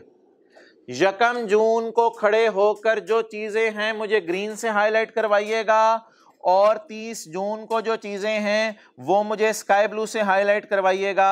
यकम जून को खड़े होकर मुझे बताएं कितनी हैंड ओवर की। The product is new and has no relevant historical evidence. अब मुझे बता दें, मैं यकम जून को खड़े होके, मुझे इल्हाम भी नहीं होना कितनी चीजें वापस आनी है, मेरे फरिश्तों को भी नहीं पता होगा कितनी चीजें वापस आनी है, वो तो सिर्फ अल्लाह को पता होगा कितनी चीजें वापस आनी है। तो मुझे बता दें goods handed over 500 has no evidence of return.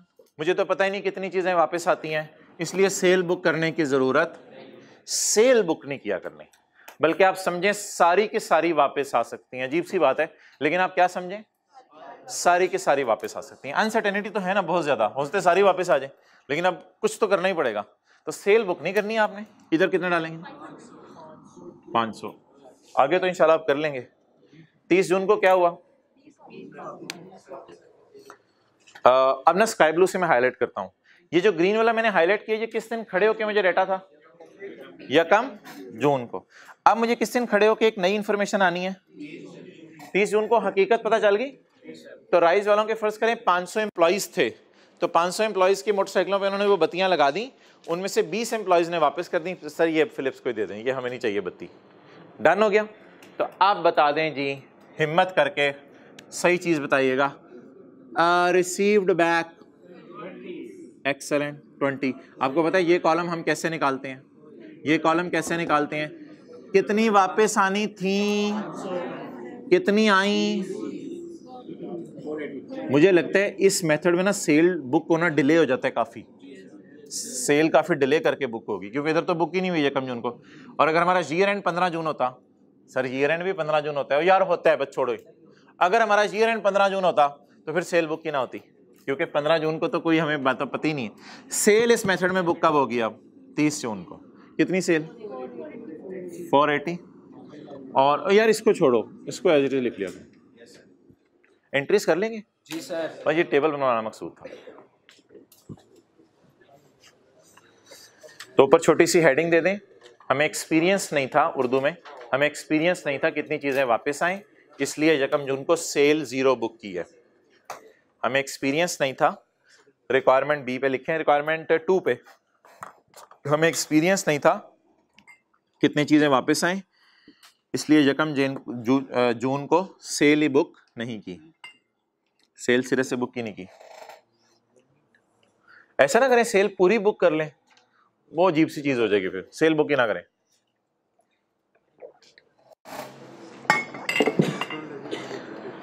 तो हर स्लाइड में तकरीबन कहीं जाके एक दरमियान में भी लाइन, आखिर में भी लाइन डली हुआ करेगी, वो जरा गौर से पढ़ा करनी है।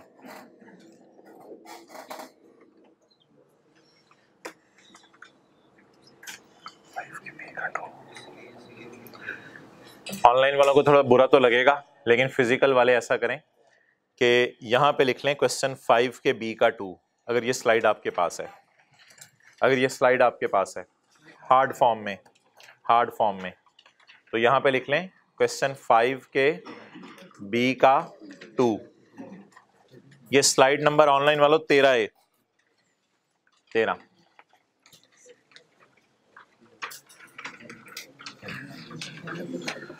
ये तो फिजिकल वालों के लिए हो गया।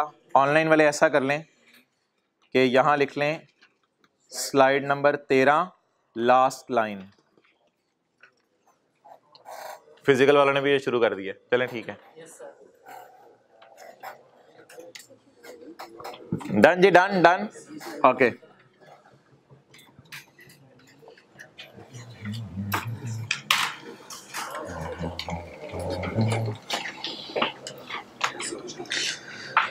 ले जी, ये स्लाइड नंबर है हमारी 14, ये जी स्लाइड नंबर 14। चलें जी, एक नया कॉन्सेप्ट। कौन सा कॉन्सेप्ट जी? Cash discount given to customer, cash discount given to customer. ये अल्लाह का शुक्र है, इस पे हमें कोई सवाल वगैरह नहीं करना पड़ेगा। ये किताब पेज निकाल लेंगे, पेज 123 और 124, 123 और 124 ऑफ बुक पेज निकाल लें।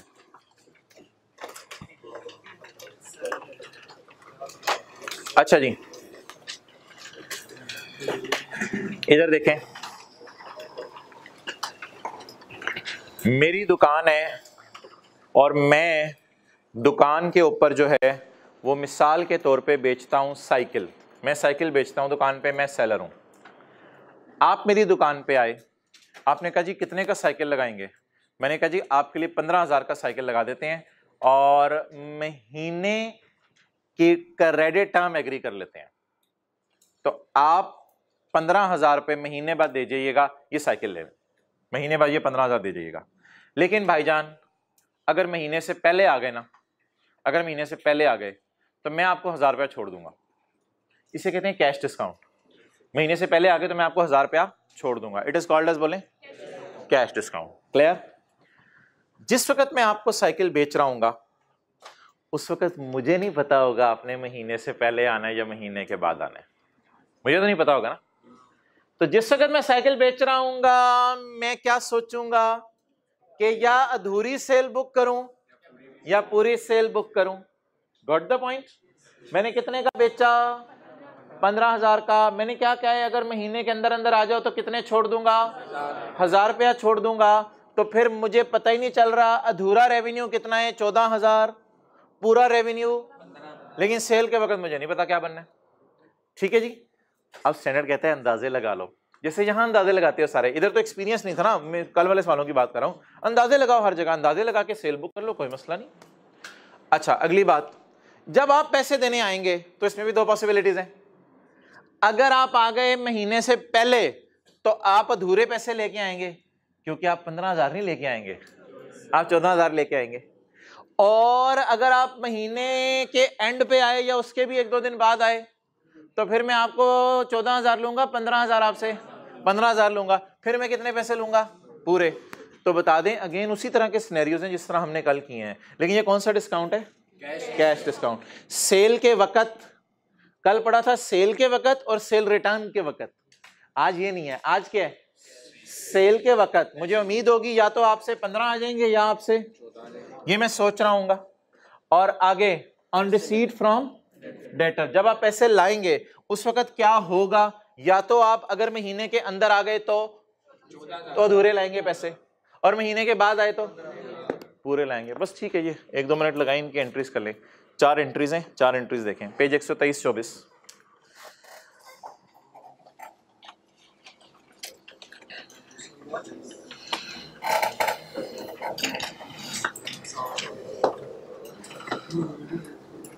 ये एंट्रीज ना मैंने आपको करवानी नहीं, मैं हाथ रख दिया करूंगा, आपने एंट्री मुझे ज़बानी बतानी है, क्योंकि ये इंट्रो की क्लास वाली एंट्रीज हैं उस टाइप की। पेज 123-124। यार ये डब्बा नहीं पढ़ना आपने इंशाल्लाह, ये जो अधूरा और पूरा है ना उसके बाद इंशाल्लाह ये डब्बा नहीं आपको पढ़ना पड़ेगा, ये डब्बे को क्रॉस कर सकते हैं आप। बस सवाल करें आप। अनसब फुटवेयर किसकी दुकान है जी? जूतों की। Unsub footwear, page number 123। Al Ansab Footwear Products Limited sold goods amounting to lakh to Rayam Traders on January 2021 on 2 महीने का क्रेडिट। कितने महीने का क्रेडिट है? 2 महीने का। It is company policy to allow cash discount of 10% if the customer pay within 1 month। आम हालात में कब तक कस्टमर पैसे दे जाता है? 2 महीने में। लेकिन हमने 2 महीने से पहले वाले को डिस्काउंट नहीं दिया कि तुम जो है वो 1 महीने 15 दिन बाद आ जाओ डिस्काउंट देंगे। नहीं नहीं नहीं नहीं नहीं नहीं, आम हालात में कस्टमर कब पैसे दे जाता है? 2। हमने ये डिस्काउंट की ऑफर डाली है ये 2 महीने वाले के लिए डाली है या 1 महीने वाले के लिए? तो हमने 1 जनवरी को मेरे ख्याल से उसे ये कहा है कि अगर तुम 31 जनवरी तक आ गए तो तुम्हें 10% डिस्काउंट दे देंगे, और अगर तुम 1 जनवरी को सेल की मैंने और 31 जनवरी के बाद आए, आ सकते हो 2 महीने तक जब मर्जी आ जाओ, लेकिन अगर महीने बाद आए तो तुमसे पैसे पूरे लेंगे। डन? अच्छा, how the above transaction along with independent scenarios will be treated in the books on 1 January and on the date of payment. हमारी उम्मीद थी that buyer will not pay within 1 month. हमारी उम्मीद है कि buyer 1, अच्छा figures निकाल के रख लें, अधूरी और पूरी वाली, अधूरी और पूरी वाली फिगर्स निकाल के रख लें। पूरी सेल कितनी है? लाख की। बुक कितनी करनी है वो मेरी अलग बहस है, और डिस्काउंट के बाद 90,000। ये पूरी फिगर हो गई और ये अधूरी फिगर हो गई। Done? AF expected that RT will not pay within 1 month, हमारी उम्मीद है कि 1 मंथ में पे नहीं करेगा, बता दें फिर हम डिस्काउंट देंगे? सादा सादा सी बातें हैं, 5 मिनट में ये सिनेरियो खत्म हो जाएंगे, अटेंटिवली सुनते रहना है, बस थोड़ा सा दिमाग देना है। हमारी उम्मीद है कि वो 1 महीने में नहीं देगा, अगर 1 महीने में नहीं देगा तो हम इसे डिस्काउंट देंगे? नहीं देंगे। तो आज 1 जनवरी को कितने की सेल बुक करें? कैश डेबिट सेल क्रेडिट, कितने से? 1 लाख से, आज पूरी बुक कर लें। And he paid on 3rd February, और वो पे भी शुक्र है हमारी उम्मीद के मुताबिक बाद में ही करके गया, महीने बाद पे करके गया। पैसे कितने लेके आया होगा, पूरे या अधूरे? बुक कितने किए, लाया कितने, पूरे। तो सेल किस पे रिकॉर्ड करें? डेटर डेबिट सेल क्रेडिट, और लाया भी कितने, पूरे, कैश डेबिट। Done done. अगली एंट्री,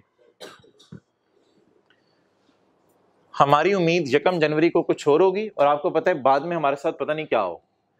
हमें उम्मीद थी RT will not pay within 1 month, हमें उम्मीद थी कि वो महीने में पैसे नहीं देगा। तो अगर महीने में नहीं देगा तो इंशाल्लाह फिर डेटर कितना बुक करें? लाख। एंट्री बोलें, डेटर डेबिट कितने से? 1 लाख से, क्योंकि हमें पता है वो महीने में नहीं आना, इसने पैसे ले आए बड़ी बात है, महीने में कहाँ आना इसने। ओए ओए ओए ओए, वो महीने में आ गया, वो 17 दिन में आ गया। लाया कितने? पहली एंट्री हमने कितने से कर दी थी?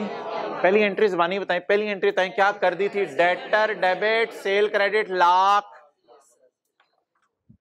इधर देखो, debtor debit sale credit book तो पूरी कर दी हुई है, लाएगा कितने? अब एंट्री टैली करवाएं। सेल का करेंगे भाई डेटर तो क्रेडिट कर देना यार, डेटर तो क्रेडिट कर दें, कितने से? लाख से। डेटर तो पूरे लाख से आप जो है वो कर दें क्रेडिट। लेकिन भाईजान जो बाकी हैं, इंट्रो की क्लास में डिस्काउंट अलाउड में जाता था, वो एडमिन एक्सपेंसेस में या सेलिंग में जाता है। ये कॉन्सेप्ट अब खत्म हो गया स्टैंडर्ड से। स्टैंडर्ड कहते हैं सेल ही कम करो। क्या कम करो? सेल में ही एडजस्टमेंट करो, सेल कम करो। डन, समझ आ गया? हाथ खड़ा कर दें। चलें, इसकी टेंशन ना लें, समझ आया नहीं आया, तीसरा ट्राई कर लेते हैं, इंशाल्लाह आ जाएगा समझ। आ रहा है वैसे। हमें उम्मीद है कि बायर 1 महीने में इंशाल्लाह आ जाएगा। सेल बुक कितने पे करूं? 90,000 पे। एंट्री सोचें, डेटर डेबिट सेल क्रेडिट। हमें उम्मीद है महीने में आ जाएगा, इसीलिए हमने डिस्काउंट इनकॉर्पोरेट करके कम सेल रिकॉर्ड की है। तो सेल बुक कितने पे की? 90 पे। डेटर डेबिट 90 पे पूरा, debtor debit sale credit. And RT actually paid on 17 जनवरी। और RT ने पे कब किया? 1 माह के अंदर अंदर ही। दे के कितने गया होगा? 90। तो फिर कैश अधूरा ही आया। शुक्र है हमने सेल भी अधूरी बुक की हुई थी। तो सादा एंट्रीज होगी, debtor debit sale credit, cash debit, और चौथी पॉसिबिलिटी शायद आपको समझ आ गई, और 4 ही पॉसिबिलिटीज बन सकती हैं। AF को उम्मीद थी कि वो महीने में पैसे दे जाएगा, तो सेल कितनी बुक की होगी? डेटर डेबिट सेल क्रेडिट 90 से। बट ही एक्चुअली पेड महीने के बाद, 1 महीने 11 दिन बाद। उसने बहुत लेट पेमेंट की। अब जब उसने लेट पेमेंट की तो वो फिर लाया कितने? लाख। लेकिन सेल क्या बुक की हुई है? 90। तो घर में जाके दीवानों की तरह ये ना लिखते रहिएगा अधूरी सोची थी पूरी हो गई। हाँ लिख सकते हैं ऐसा हर सिनेरियो के ऊपर, वो आपकी मर्जी है। लेकिन अधूरी सेल सोची थी लेकिन पैसे कितने दे गया? पूरे। पहले अधूरी सेल बुक करने की एंट्री बताएं। डेट डेबिट सेल गई 90 से और पैसे पूरे दे गया। कैश पूरा लाख लाया लेकिन डेटर कितने पे खड़ा है? तो डेटर को क्रेडिट। तो जो बाकी 10,000 की सेल बुक नहीं की थी वो भी आज सेल बुक कर लें, cell credit. Over concept. Rukhsana भी खुश हो जाएगी। बिल्कुल, भाई की सुई वही अड़ी हुई है। अच्छा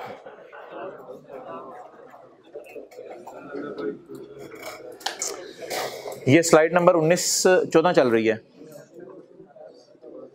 ओए होए, स्लाइड नंबर 15, इधर इधर इधर देखते रहने, बस उधर नहीं देखना। ये सवाल हमने कर लिए हैं या करने हैं? ये सवाल हमने तकरीबन कुछ 4 किए थे। Question 4, 5, 6, 7, 8 done. Cash received in arrears. अब मैं पुरानी बातें रिवाइज करा रहा हूं। कैश रिसीव्ड इन एरियर्स, इधर इधर ऊपर देखना ना, नोट्स नहीं देखने। सेल हमने किस पे रिकॉर्ड की थी? पीवी पे, पीवी पे। और रिकॉर्ड क्या की थी? Interest income. कौन से सवाल हमने किए थे? यकम जनवरी को चीजें डिलीवर हुई थी और पैसे हमें लेट आए थे, इसलिए हमने डेटर से इंटरेस्ट भी मांगा था। तो लैपटॉप हमने इधर बेचा था और पैसे कब आए थे? बोले 2 साल बाद, 31 दिसंबर को। डन। ये सिनेरियो खत्म हो गया। भाईजान एक और सिनेरियो भी तो हो सकता है। पैसे इधर, लैपटॉप बाद में। ओए हो, गेम ऑन होने लगी है। सिग्निफिकेंट फाइनेंसिंग इसे कहते हैं, यानी फाइनेंस कर रहे हैं। इधर कैश रिसीव किस में था? एरियर में। और अगला सिनेरियो कैश रिसीव्ड इन, ज्यादा ना आगे पढ़े, कुछ हो जाएगा, ज्यादा ना आगे पढ़े। अच्छा क्या? अच्छा कल से यही वाला फिर मैं थीम डाल दूंगा। क्या? मैं क्या बंदा आ गया। कैश रिसीव कब हुआ? एडवांस में। Good deliver. अच्छा आप इस तरह समझें, एक और मिसाल आपको देता हूं। वो तो ले आते हैं ना, वो भी ले आते हैं यार, उनकी टेंशन ना लो। कैश और लैपटॉप भी आ गया। अच्छा इस तरह मिसाल समझें, आपने पीआरसी या एएफसी पढ़ लिया, राइज ने सर्विस दे दी, आपने कहा पैसे सीए करने के बाद दूंगा। तो राइज के बाद पैसे कब आए? सीए करने के बाद। जरा सोचिएगा, अगर इधर की फीस 20,000 है तो राइज शायद आपसे 24-25 हजार ले, अब क्योंकि कहे बहुत अरसे बाद तुम आए, देर कर दी मेहरबान तुम्हें आते आते। ऐसे ही है। तो क्लास के बाद 20,000 फीस थी, आपने सीए करने के बाद दी 2-3 सालों बाद, तो बताएं क्या बनेगा? Interest income. तो अभी राइज आपसे 20,000 की आपको सर्विसेज दे देगा और आपसे 30-35 हजार और पता नहीं कितने पैसे ले जब आप सीए करके पैसे लें। डन। एक ऑप्शन ये भी हो सकती है, आपने आज अभी इस वक्त जाके प्रिंसिपल साहब को पैसे जमा करवाए कि जी मैंने तो राइज में सीए फाइनल पढ़ना है, 2-3 साल बाद मैंने, या साल 1.5 बाद मैंने राइज में सीए फाइनल पढ़ना है। Is it possible? तो फिर इस दिन आप क्या दे रहे होंगे? पैसे। और राइज सर्विसेज कब दे रहा होगा? बाद में। समझ आ गई? तो ट्रांजैक्शंस कितने किस्म की होती हैं? 2 किस्म की। कभी चीजें डिलीवर पहले हो जाती हैं और कभी, लेकिन यार बुक्स ऑफ सेलर हमारे सिलेबस में है। आईएफआरएस 15 बुक्स किसकी बात करेंगे? राइज की बात करेंगे या आपकी बात करेंगे? राइज की बात करेंगे। डन जी। सर इस ट्रांजैक्शन में इंटरेस्ट एक्सपेंस कैसे आ जाता है? वो मैं आपको समझाता हूं। इस ट्रांजैक्शन में इंटरेस्ट एक्सपेंस कैसे आ जाता है? अगली स्लाइड, अगली स्लाइड। ये हम कर चुके हैं क्वेश्चन 4, 5, 6, 7 मेन क्लास में। कैश रिसीव्ड इन एरिया वाले 4 सवाल किए थे। इसमें गुड डिलीवर होती थी, एंट्री क्या करते थे? फिगर मैंने ज्यूम की है। यकम जनवरी को एंट्री क्या करते थे? डेटा डेबिट से, इधर लैपटॉप बना हुआ था ना अभी, डेटा डेबिट सेल क्रेडिट। और 31 दिसंबर 19 को data debit interest income credit. और 31 दिसंबर को मेरे पास जगह नहीं थी, इधर मैंने कर दी data debit interest income credit और कैश डेबिट डेटर क्रेडिट।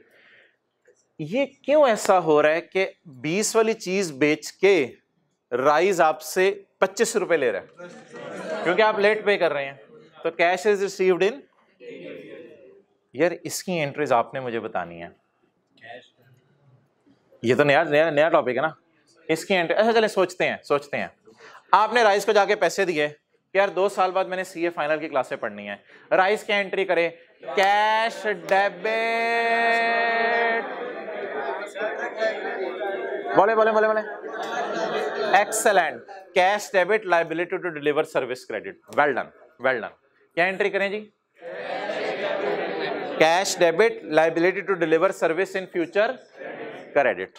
अच्छा, 31 दिसंबर को लायबिलिटी पे, ये लायबिलिटी पे तो नहीं होती यार, ये लायबिलिटी पे होती है या इसके बदले गुड्स या चीजें डिलीवर, सर्विसेज डिलीवर करनी होंगी, सर्विसेज डिलीवर करनी होंगी, तो लायबिलिटी इन द एंड खत्म तो होगी ना यार, खत्म तो होगी। कब खत्म होगी भाईजान? ये ना बैंक लोन टाइप चीज है, ये बैंक लोन टाइप चीज है। बैंक लोन टाइप चीज कैसे है? राइस को फाइनेंसिंग की जरूरत थी, राइस को फाइनेंसिंग की जरूरत थी, तो क्या किया? राइस को जरूरत पड़ी पैसों की, तो राइस ने अपने शेयर होल्डर से पैसे मांग सकता है, ऑप्शन 1। ऑप्शन 2, बैंक लोन ले सकता है। किसी आप जैसे ने जाके मशवरा दिया 2 साल बाद सीए फाइनल के जो पैसे आने हैं वो अभी जरा लॉन्च कर दो और बच्चों से फाइनेंसिंग करा लो। क्या करवा लो? बच्चों से फाइनेंसिंग करवा लो, कैश फौरन ले लो। तो ये बैंक लोन टाइप चीज नहीं लग रही? बैंक लोन की क्या एंट्री होती है? Cash debit loan credit, cash debit loan credit. तो जब बैंक लोन टाइप चीज है तो फिर इंटरेस्ट भी आएगा। अब एंट्रीज ये देखें मैंने सही की है। राइस वालों ने आपसे आज 50 रुपए लिए, कैश डेबिट लायबिलिटी क्रेडिट। वक्त गुजरा, जिस तरह बैंक को इंटरेस्ट पे करते थे, इधर इंटरेस्ट इनकम आ रही थी कल तक, आज ये सिनेरियो बदल गया, इधर क्या आएगा? Interest expense debit. उधर एंट्री होती थी debtor debit interest income credit, इधर एंट्री उल्टी कर दें, भाई को पता है, इधर एंट्री क्या कर दें? उल्टी कर दें। उधर क्या एंट्री होती थी? उधर उधर उधर मैं कह रहा हूं तो ऐसे सोच रहे हैं और कुछ शक्ल में इधर देख रहे हैं। हाँ, उधर क्या एंट्री होती थी? डेटर डेबिट, इधर और अगली एंट्री अगेन इंटरेस्ट डेबिट और liability debit sale credit, liability debit sale credit. Done. तो इस सिनेरियो के अंदर जो है वो ये एंट्रीज होती हैं। अब एंट्री जरा याद करें। राइस वालों ने आपको पढ़ा दिया, एंट्री बताएं। डेटर डेबिट, आपने कहा पैसे मैं सीए करने के बाद दूंगा, debtor debit sale credit. Rice वाले कहेंगे ठीक है, debtor debit interest income credit, debtor debit interest income credit, CA करने के बाद आपने पैसे दिए 2 साल बाद, cash debit debtor credit. Done. वो मैं बताऊंगा। हाँ बिल्कुल सही, आप पहुंचे हो। इधर आ जाए जी। राइस वालों ने आपसे कहा भाईजान मुझे 2 साल बाद आपने सीए फाइनल पढ़ना है, मुझे पैसे आज दे दें। तो राइस वालों की बुक्स में ये लायबिलिटी आएगी, क्या एंट्री होगी? Liability credit, interest debit, interest debit और इन द एंड डरते डरते एक बात करने लगा हूं, यहां सेल इसकी प्रेजेंट वैल्यू लेके रिकॉर्ड करते थे, यहां पर सेल इसकी फ्यूचर वैल्यू लेके रिकॉर्ड करेंगे। यहां पे सेल इसकी फ्यूचर वैल्यू। अल्लाह करे ये पिछली स्लाइड पे मैंने लिखा हो। हाँ शुक्र है लिखा हुआ है। पिछली स्लाइड पे वापस आ जाए। ये जो सवाल मैंने कराए थे 4, 5, 6, 7, 8 टाइप, इनमें क्या होता था? कैश सेल किस पे रिकॉर्ड होती थी और रिकॉर्ड क्या करते थे? Interest income rice. आज के सवाल में क्या है? आप राइस वालों को अभी पैसे दे रहे हैं और बाद में इन्होंने सेल राइस किस पे रिकॉर्ड करेगा? आज की वैल्यू पे या सेल बाद में करनी है? तो इस फिगर की क्या निकाली जाएगी? Future value. Sale is recorded at, और रिकॉर्ड क्या करेंगे? Interest expense. Customer is providing finance, customer is providing loan. आप राइस को लोन की तरह के दे रहे हैं ना पैसे, तो राइस को पैसे चाहिए थे बैंक से, राइस ने कोई स्कीम ऐसी लॉन्च की कि कस्टमर से ही पैसे ले लिए, cash debit loan credit. This transaction is just like bank loan obtained. ठीक है जी।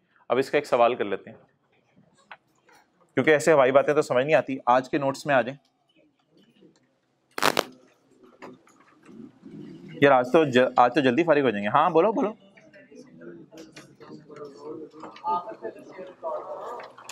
नहीं, असल में ना इंटरेस्ट इनकम एक्सपेंस को आप परफॉर्मेंस ऑब्लिगेशन नहीं कहते। इंटरेस्ट इनकम एक्सपेंस एक अलग सी चीज है, इसको फाइनेंसिंग कंपोनेंट कहा जाता है।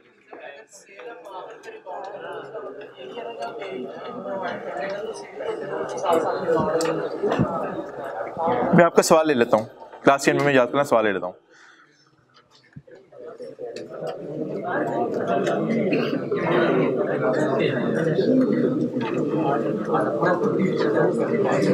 भाई एंट्रीज उसी तरह होंगी या कोई मिरर इमेज टाइप होंगी? मिरर इमेज टाइप ट्रांजैक्शन सीधी सीधी चलेंगी या डिफरेंट तरीके से, लेकिन होंगी तो आसान इंशाल्लाह। अच्छा भाई ये आज के लेक्चर नोट्स का पहला सफ़ा है। इसमें तो ऑब्वियसली आपको पता है मैं तराश कर देता होता हूँ, क्योंकि सारी चीज़ें आपको करवा नहीं पता जो प्लान करता हूँ, कई दफ़ा ज़्यादा कम हो जाती हैं। ये पास पेपर क्वेश्चन 5 का मैंने आज के सफ़े दूसरे से सोल्यूशन डाल दिया है। इसलिए सोल्यूशन डाला है कि जो किताब में सोल्यूशन थे उनमें ये डब्बे नहीं बने हुए थे, तो इसलिए मैंने सोल्यूशन में डाल दिया पास पेपर क्वेश्चन 5 का। इसके बाद आ जाए जी आज के सवाल पे, क्वेश्चन नंबर 9। क्वेश्चन नंबर 9, और अल्लाह का शुक्र है ये हमारी स्लाइड्स में भी मैंने इसका नंबर डाल दिया हुआ है, क्वेश्चन 9। पढ़ें जी। एडवांस का सवाल है, एरियर का सवाल है। जरा देखें पैसे बाद में देने हैं या पहले देने हैं। Star limited has made the following contract. शर्म करें यार, सोल्यूशन देख रहे हैं। Star limited has recorded the following contract with the customer, has made the following contract. Cash is received at signing of contract. चीजें डिलीवर हुई, cash आया। आज नई वाली बात ना, कैश पहले आया, लैपटॉप डिलीवर नहीं हुए, पैसे पहले आए। तो कैश इज रिसीव्ड ऑन यकम जुलाई 20 and goods will be delivered after 2 years। The applicable discount rate is 14%। अब आपने पेपर में पता लिखा क्या करना है? पेपर में लिखा करना है cash is received in advance, इस तरह लिखा करना है, कैश इज रिसीव्ड इन। और वो जो क्वेश्चन 4, 5, 6, 7 थे उसमें cash is received in arrears था, तो इधर लिखें cash is received in advance. जिनके पास नोट्स हैं ऑनलाइन वाले कोई नहीं मसला, वैसे रजिस्टर पे लिख लें आंसर 9 लिख के। चलें जी डन करें। भाईजन जो मैंने सेल बुक करनी है वो कितने साल बाद करनी है? 2 साल बाद, क्योंकि 2 साल बाद आपको पढ़ाएगा राइट। सेल 2 साल बाद बुक करनी है, लेकिन सेल कितने पे बुक करनी है मुझे वैल्यू तो निकालने देना, ऐसे मेरे मन को जरा तसल्ली हो जाए मैंने सेल किस पे बुक करनी है। सेल इसकी फ्यूचर वैल्यू या इसकी प्रेजेंट वैल्यू? Future value. तो फ्यूचर वैल्यू निकालने का तरीका कोई बता दे पहले। तो मेरा ये मशवरा है कि आप ऐसा कीजिएगा, आप ना टेबल बनाने से पहले एक लाइन डाल दिया करें। टेबल बनाने से पहले एक लाइन डाला करें। इसका नाम क्या रखा करें? सेल। बोलें सेल। टेबल कौन सा इंशाल्लाह हम बनाएंगे? टेबल वही वाला, डेट, डिस्क्रिप्शन और डेटर या लाइबिलिटी। रुपीस के साथ पहले मेरे जहन में डेटर चल रहा होता था, आज रुपीस में मेरे जहन में डेटर चल रहा होगा या लाइबिलिटी चल रही होगी। पैसे ले लिए तो liability to deliver service in future, तो आज जहन में लाइबिलिटी सी चल रही होगी। सेल बताएं कितने पे बुक होनी है? अमाउंट कितनी है जी? 2 लाख। इसको 200 कर लेना, 2 मिलियन है तो 2000 हो गया। ठीक है जी, 2000। और इसमें कितने सालों का फर्क है? पैसे कब आए? यकम जुलाई 20 को। सर्विस कब देनी? 30 जून 22 को। तो आप वो जो डायग्राम जहन में रख के कैश को उठा के आगे ले जाएं। पता है मजे की बात क्या होती है? कैश राइज वाले आपसे कम लेते हैं क्योंकि आप पैसे एडवांस में दे रहे होते हैं ना, तो इसलिए कम ले लेते हैं, लेकिन आगे जाके सर्विस फिर आपको ज्यादा देते हैं। किस वजह से? क्योंकि आपने पैसे पहले दे दिए हैं और सेल चीजें बाद में होनी है। तो बताएं इस 2000 को बुलाना है या आगे लेके जाना है? इस 2000 आज मिल गया, इसको यहां लेके जाना है। पीवी क्या होती थी? इस 2000 को यहां लाना होता था। आज क्या करना है? इस 2000 को आगे लेके जाना है। तो फॉर्मूला वही 1.14 है, रेज टू पावर -2 नहीं। और याद रखिएगा पॉजिटिव 2 करेंगे ना ये 2000 बढ़ जाएगा। -2 करते थे डिस्काउंट हो जाता था जी। 2599। अब आप स्टार्ट से शुरू करें, मुझे बताएं यकम जुलाई 20। स्टार्ट कहां से करूं? कैश बुक करूं या लाइबिलिटी बुक करूं? सॉरी डेटर बुक करूं या liability? Cash debit liability credit 2000 से, फिर लाइबिलिटी को बढ़ाएंगे, लाइबिलिटी को ऐसे ऐसे बढ़ाएंगे, फौरन ना बढ़ाओ। आज कितना कैश आया 2000, तो लाइबिलिटी कितने से बुक करें, दो, cash debit liability to deliver service credit.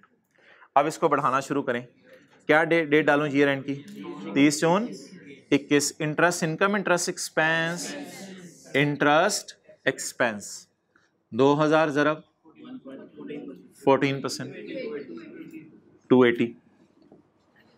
Carrying amount, यार ये डीकमीशनिंग टाइप कोई चीज है, उधर भी तो लाइबिलिटी बढ़ती थी जी। बोले बोले बोले बोले कैरिंग अमाउंट 2280।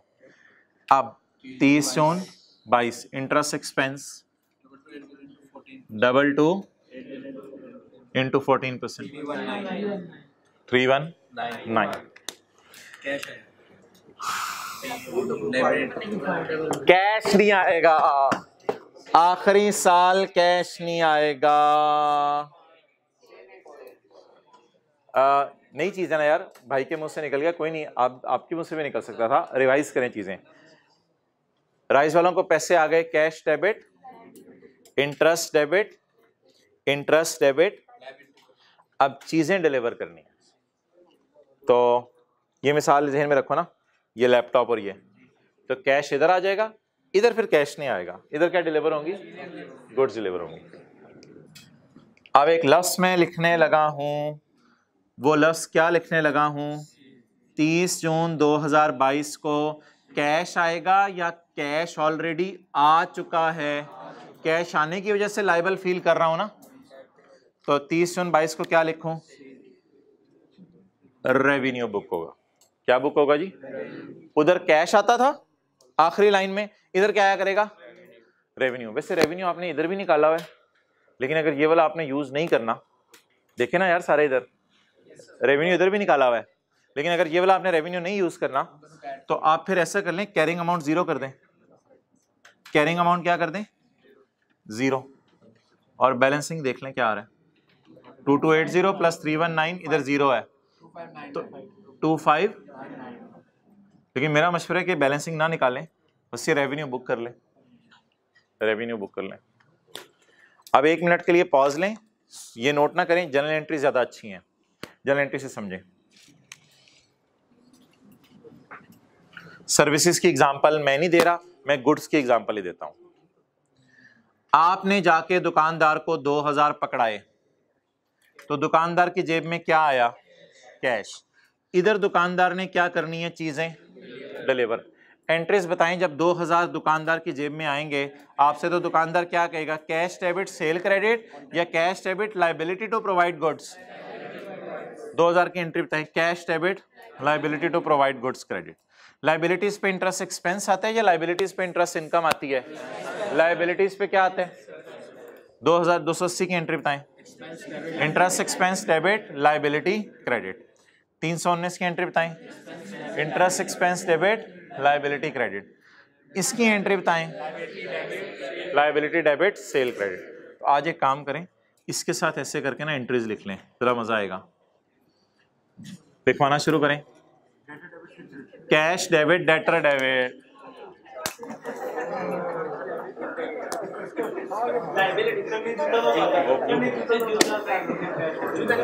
अच्छा वैसे ना मैंने इधर देखें, सारे इधर देखें, ये स्लाइड मैंने बना ली थी, लेकिन फिर भी मुझे दिल में आया कि कुछ से एंट्रीज नहीं काबू में आनी कुछ बच्चों से, फिर ये स्लाइड ऐसे तोहफे के तौर पे बनाई थी, वो तो शुक्र है इसका फायदा हो गया।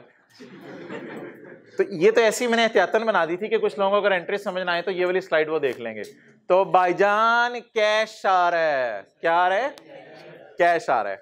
तो बताएं जी एंट्री पहली वाली, cash debit liability to provide goods after 2 years credit या कॉन्ट्रैक्ट लायबिलिटी क्रेडिट। लायबिलिटीज पे इंटरेस्ट एक्सपेंस आते हैं, इंटरेस्ट इनकम,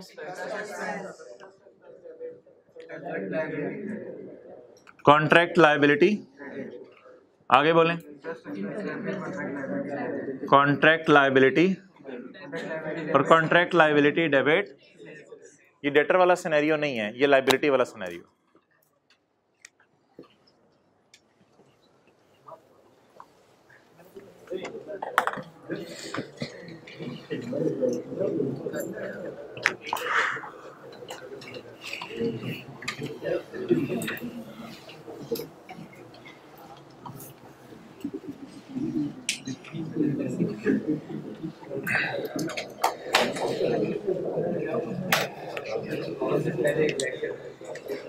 अच्छा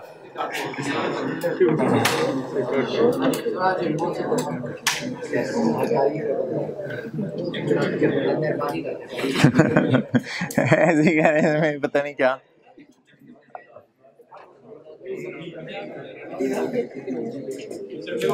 यार हाँ संडे को हम करेंगे तकरीबन कोई 2:45 से लेके 2:45 बजे तक, 2:45 से 3:45 तक, दो घंटे की। जी वो मुझे पता है, वो तो है ना। दो जिनको टैक्स की है और FR2 की है तो वो टैक्स की दूसरी वाली क्लास में गुलबर्ग में आ जाएं, लेकिन फिर 20 तो बस ठीक है, बीच में 2-3 घंटे वेट नहीं कर सकते तो गुलबर्ग में आ जाएं, गुलबर्ग में टैक्स की क्लास अटेंड कर लें। अच्छा, ये इंडिविजुअल मसले इंडिविजुअल आके पूछें। मैं फैकल्टी रूम में होऊंगा 10:20 से 10:40। अच्छा, मैं आपसे ये पूछने लगा था कि हाँ उसमें IS 38 के 2 सवाल करने हैं, 2 नोट बनाने हैं IS 38 के। मैं ये सवाल यार मुझे करवाने दें। पास पेपर क्वेश्चन 6 का 4B या 6B1 जो 5 मिनट में हो सकता है मैं देख लेता हूँ। ये दोनों सवाल जरा निकालें, इसमें देखते हैं कौन सा सवाल हो सकेगा। पास पेपर 6B1 या 4B होमवर्क में डला हुआ है, इससे ऐसा सवाल, इससे ऐसा सवाल एक होमवर्क में डला हुआ है, कर लेंगे ट्राई। 100% इससे ऐसा सवाल है।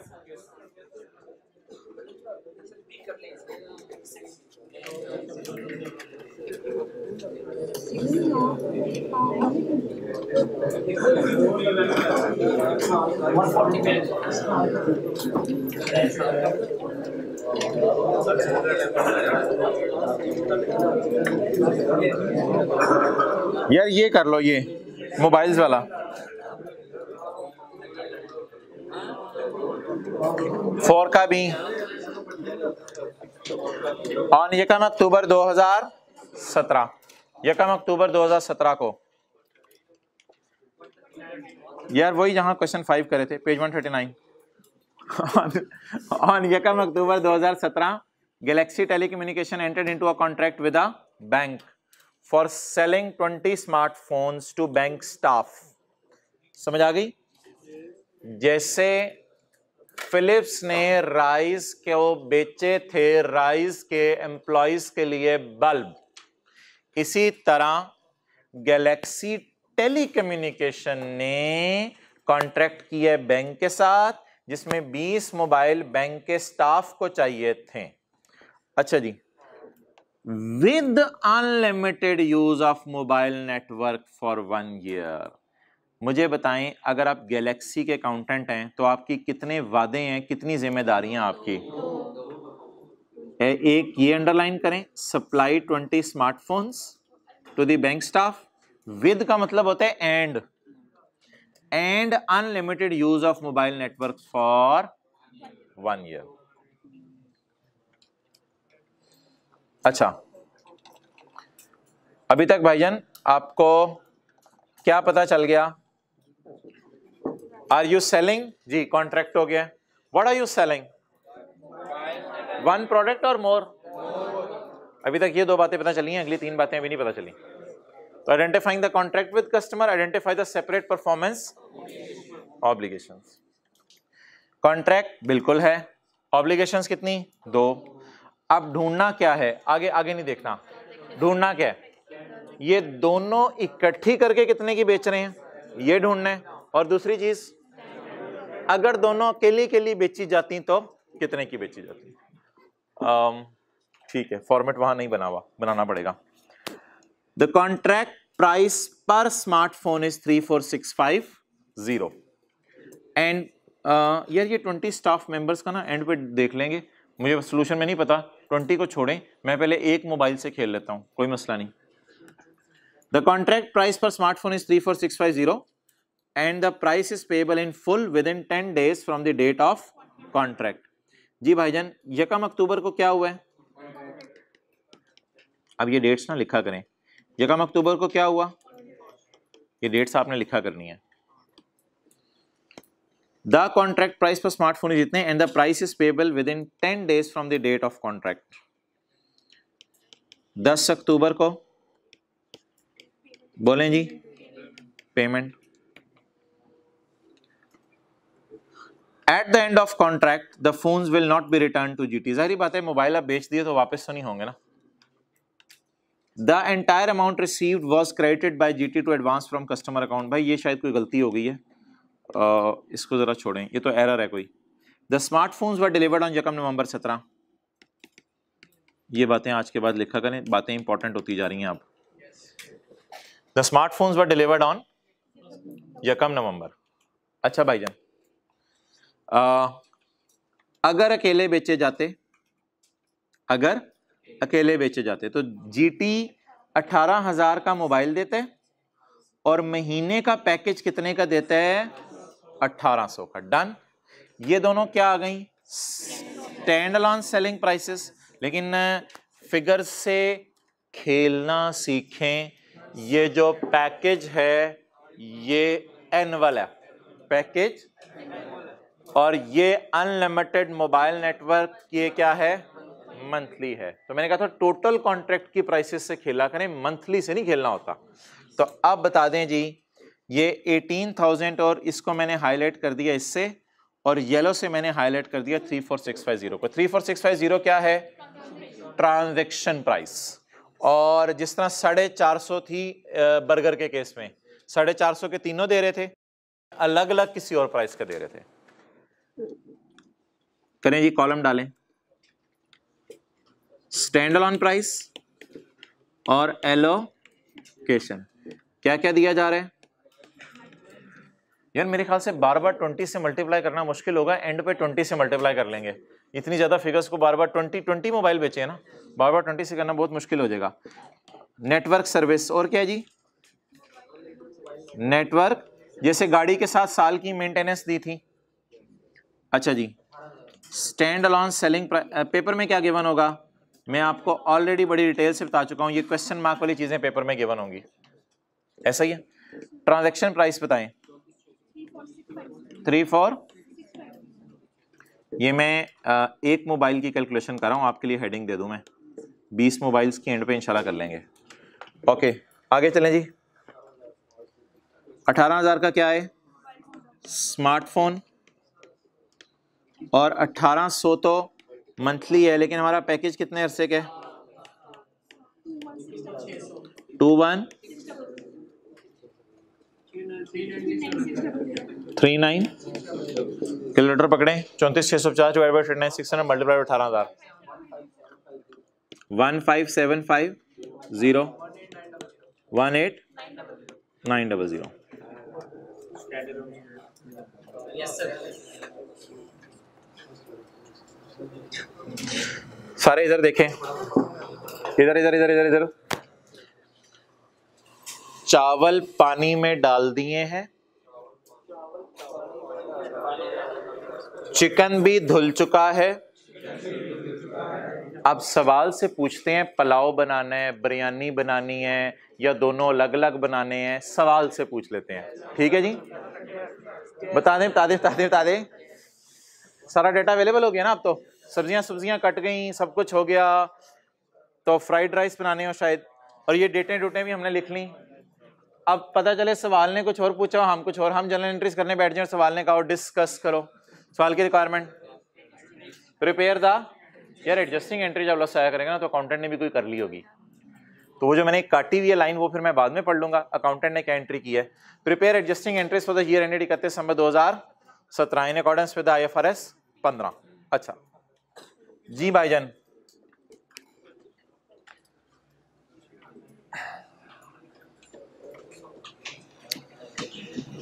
एंट्री बताएं। मैं डेट्स के बगैर कर रहा हूं, एंट्री बताएं। कैश डेबिट हमारे साल में आ गया, हमारा ईयर एंड क्या है? 31 दिसंबर। पैसे आ गए हैं 10 अक्टूबर को, पैसे आ गए 10 अक्टूबर को, 10 अक्टूबर को पैसे आ गए।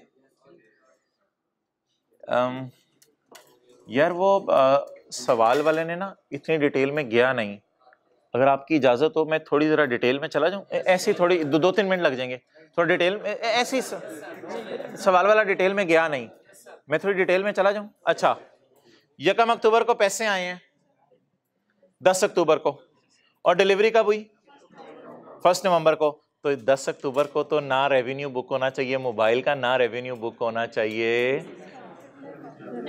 नेटवर्क सर्विस का। डन? क्यों? और कॉन्ट्रैक्ट डेट फर्क करें, कॉन्ट्रैक्ट डेट को हमने क्या करना है, इस दिन तो पार्टीज ने एग्री किया आपस में, पैसे कब आए हैं 10 अक्टूबर को, मोबाइल कब डिलीवर किए। सवाल इतनी सी डिटेल में गया नहीं क्योंकि रेक्टिफाइंग एंट्रीज मांगी हुई थी, लेकिन हम तो कॉन्सेप्ट बिल्डिंग कर रहे हैं, तो एंट्रीज डेट्स के साथ करवाएं। 10 अक्टूबर, बोले बोले बोले, एक्सेलेंट। कैश डेबिट, हाँ ओरिजिनल है my dear, original entries, cash debit, contract liability credit, भाईजान पूरे 34,650 से, यार इसको काट दिया करें, ये फिगर्स कंफ्यूज ना करें। 34,650 जरा 20 मोबाइल, 34,650 जरा 20 मोबाइल, कितना 3। आई एम लीस्ट बॉदर्ड के सोल्यूशन में क्या एंट्रीज हुई हुई हैं। 10 अक्टूबर हो गया। अब 1 नवंबर को क्या डिलीवर किया मोबाइल। भाईजान 5वां स्टेप आपको पता है, 5वां स्टेप क्या कहता है, when sold my dear I cannot record revenue on 10 October, I can only record the revenue of mobile when mobile is delivered, and I will only record the revenue of service when the service is delivered. So at this date it was my liability. इस दिन थोड़ी सी delivery mobile की हो गई, बाकी 2 महीने delivery किसकी होगी, सर्विस की होगी। तो 1 नवंबर को माशाल्लाह आप लोग सही बिल्कुल एंट्रीज करवा रहे हैं। 1 नवंबर को एंट्री कराएं जिस वक्त मोबाइल डिलीवर हुआ। Contract liability debit x 15 into कितने मोबाइल 315 000 315 000 क्या credit, sale of mobile. Done. अच्छा यार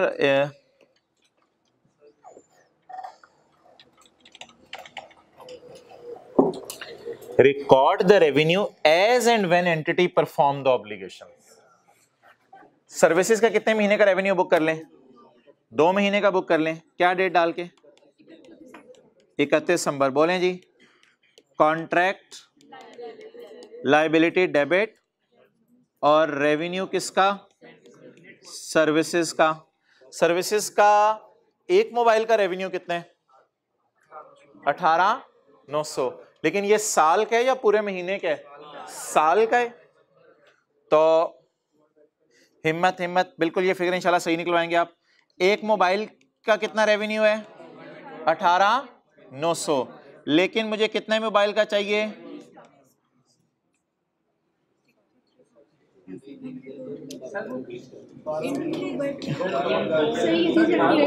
जैसे मर्जी कर लो यार, मुझे पता है आप क्या कह रहे हैं, जैसे मर्जी कर लो। 18,900 जरा 20 मोबाइल 378,000, लेकिन ये तो सारे मोबाइलों का 12 महीने का रेवेन्यू है। मुझे कितने महीने का चाहिए 2/12। आप लोग कह रहे थे 2/12 पहले कर लें, आप लोग ये चाह रहे थे, जैसे मर्जी करो। कितना 63,000। और यार it is very common transaction in businesses, businesses में ये बड़ी कॉमन सी ट्रांजैक्शन है। देखो इधर अभी क्लासें शुरू ही नहीं हुई, कॉलेज वालों ने कहा पूरी फीस दे दो, पूरी फीस दे दो। इधर तुम्हें बुक बेच देंगे, इधर बुक बेच देंगे, बुक तो फौरन बेची जाएगी, और इधर फिर तुम्हें बाकी पढ़ा देंगे हम। ये तो सिंपल ट्रांजैक्शन। कॉलेज वालों ने 20 की बजाय 22,000 फीस मांगी, 22,000 फीस मांगी, 2,000 की बुक बेची, वो रेवेन्यू इधर रिकॉर्ड कर लें, बाकी जो फीस है 20,000 की उसको आहिस्ता आहिस्ता रिकॉर्ड करें, वाई आहिस्ता आहिस्ता रिकॉर्ड करें, जैसे जैसे टॉपिक पढ़ाते जाएं वैसे वैसे रेवेन्यू। अब ये ओरिजिनल आज कर ली है, इंशाल्लाह रॉन्ग में कल पढ़ लूंगा, रेक्टिफाइंग आपको करा दूंगा। मैं बताता हूँ, ठीक है यार, ओवर करो, सवाल पूछो।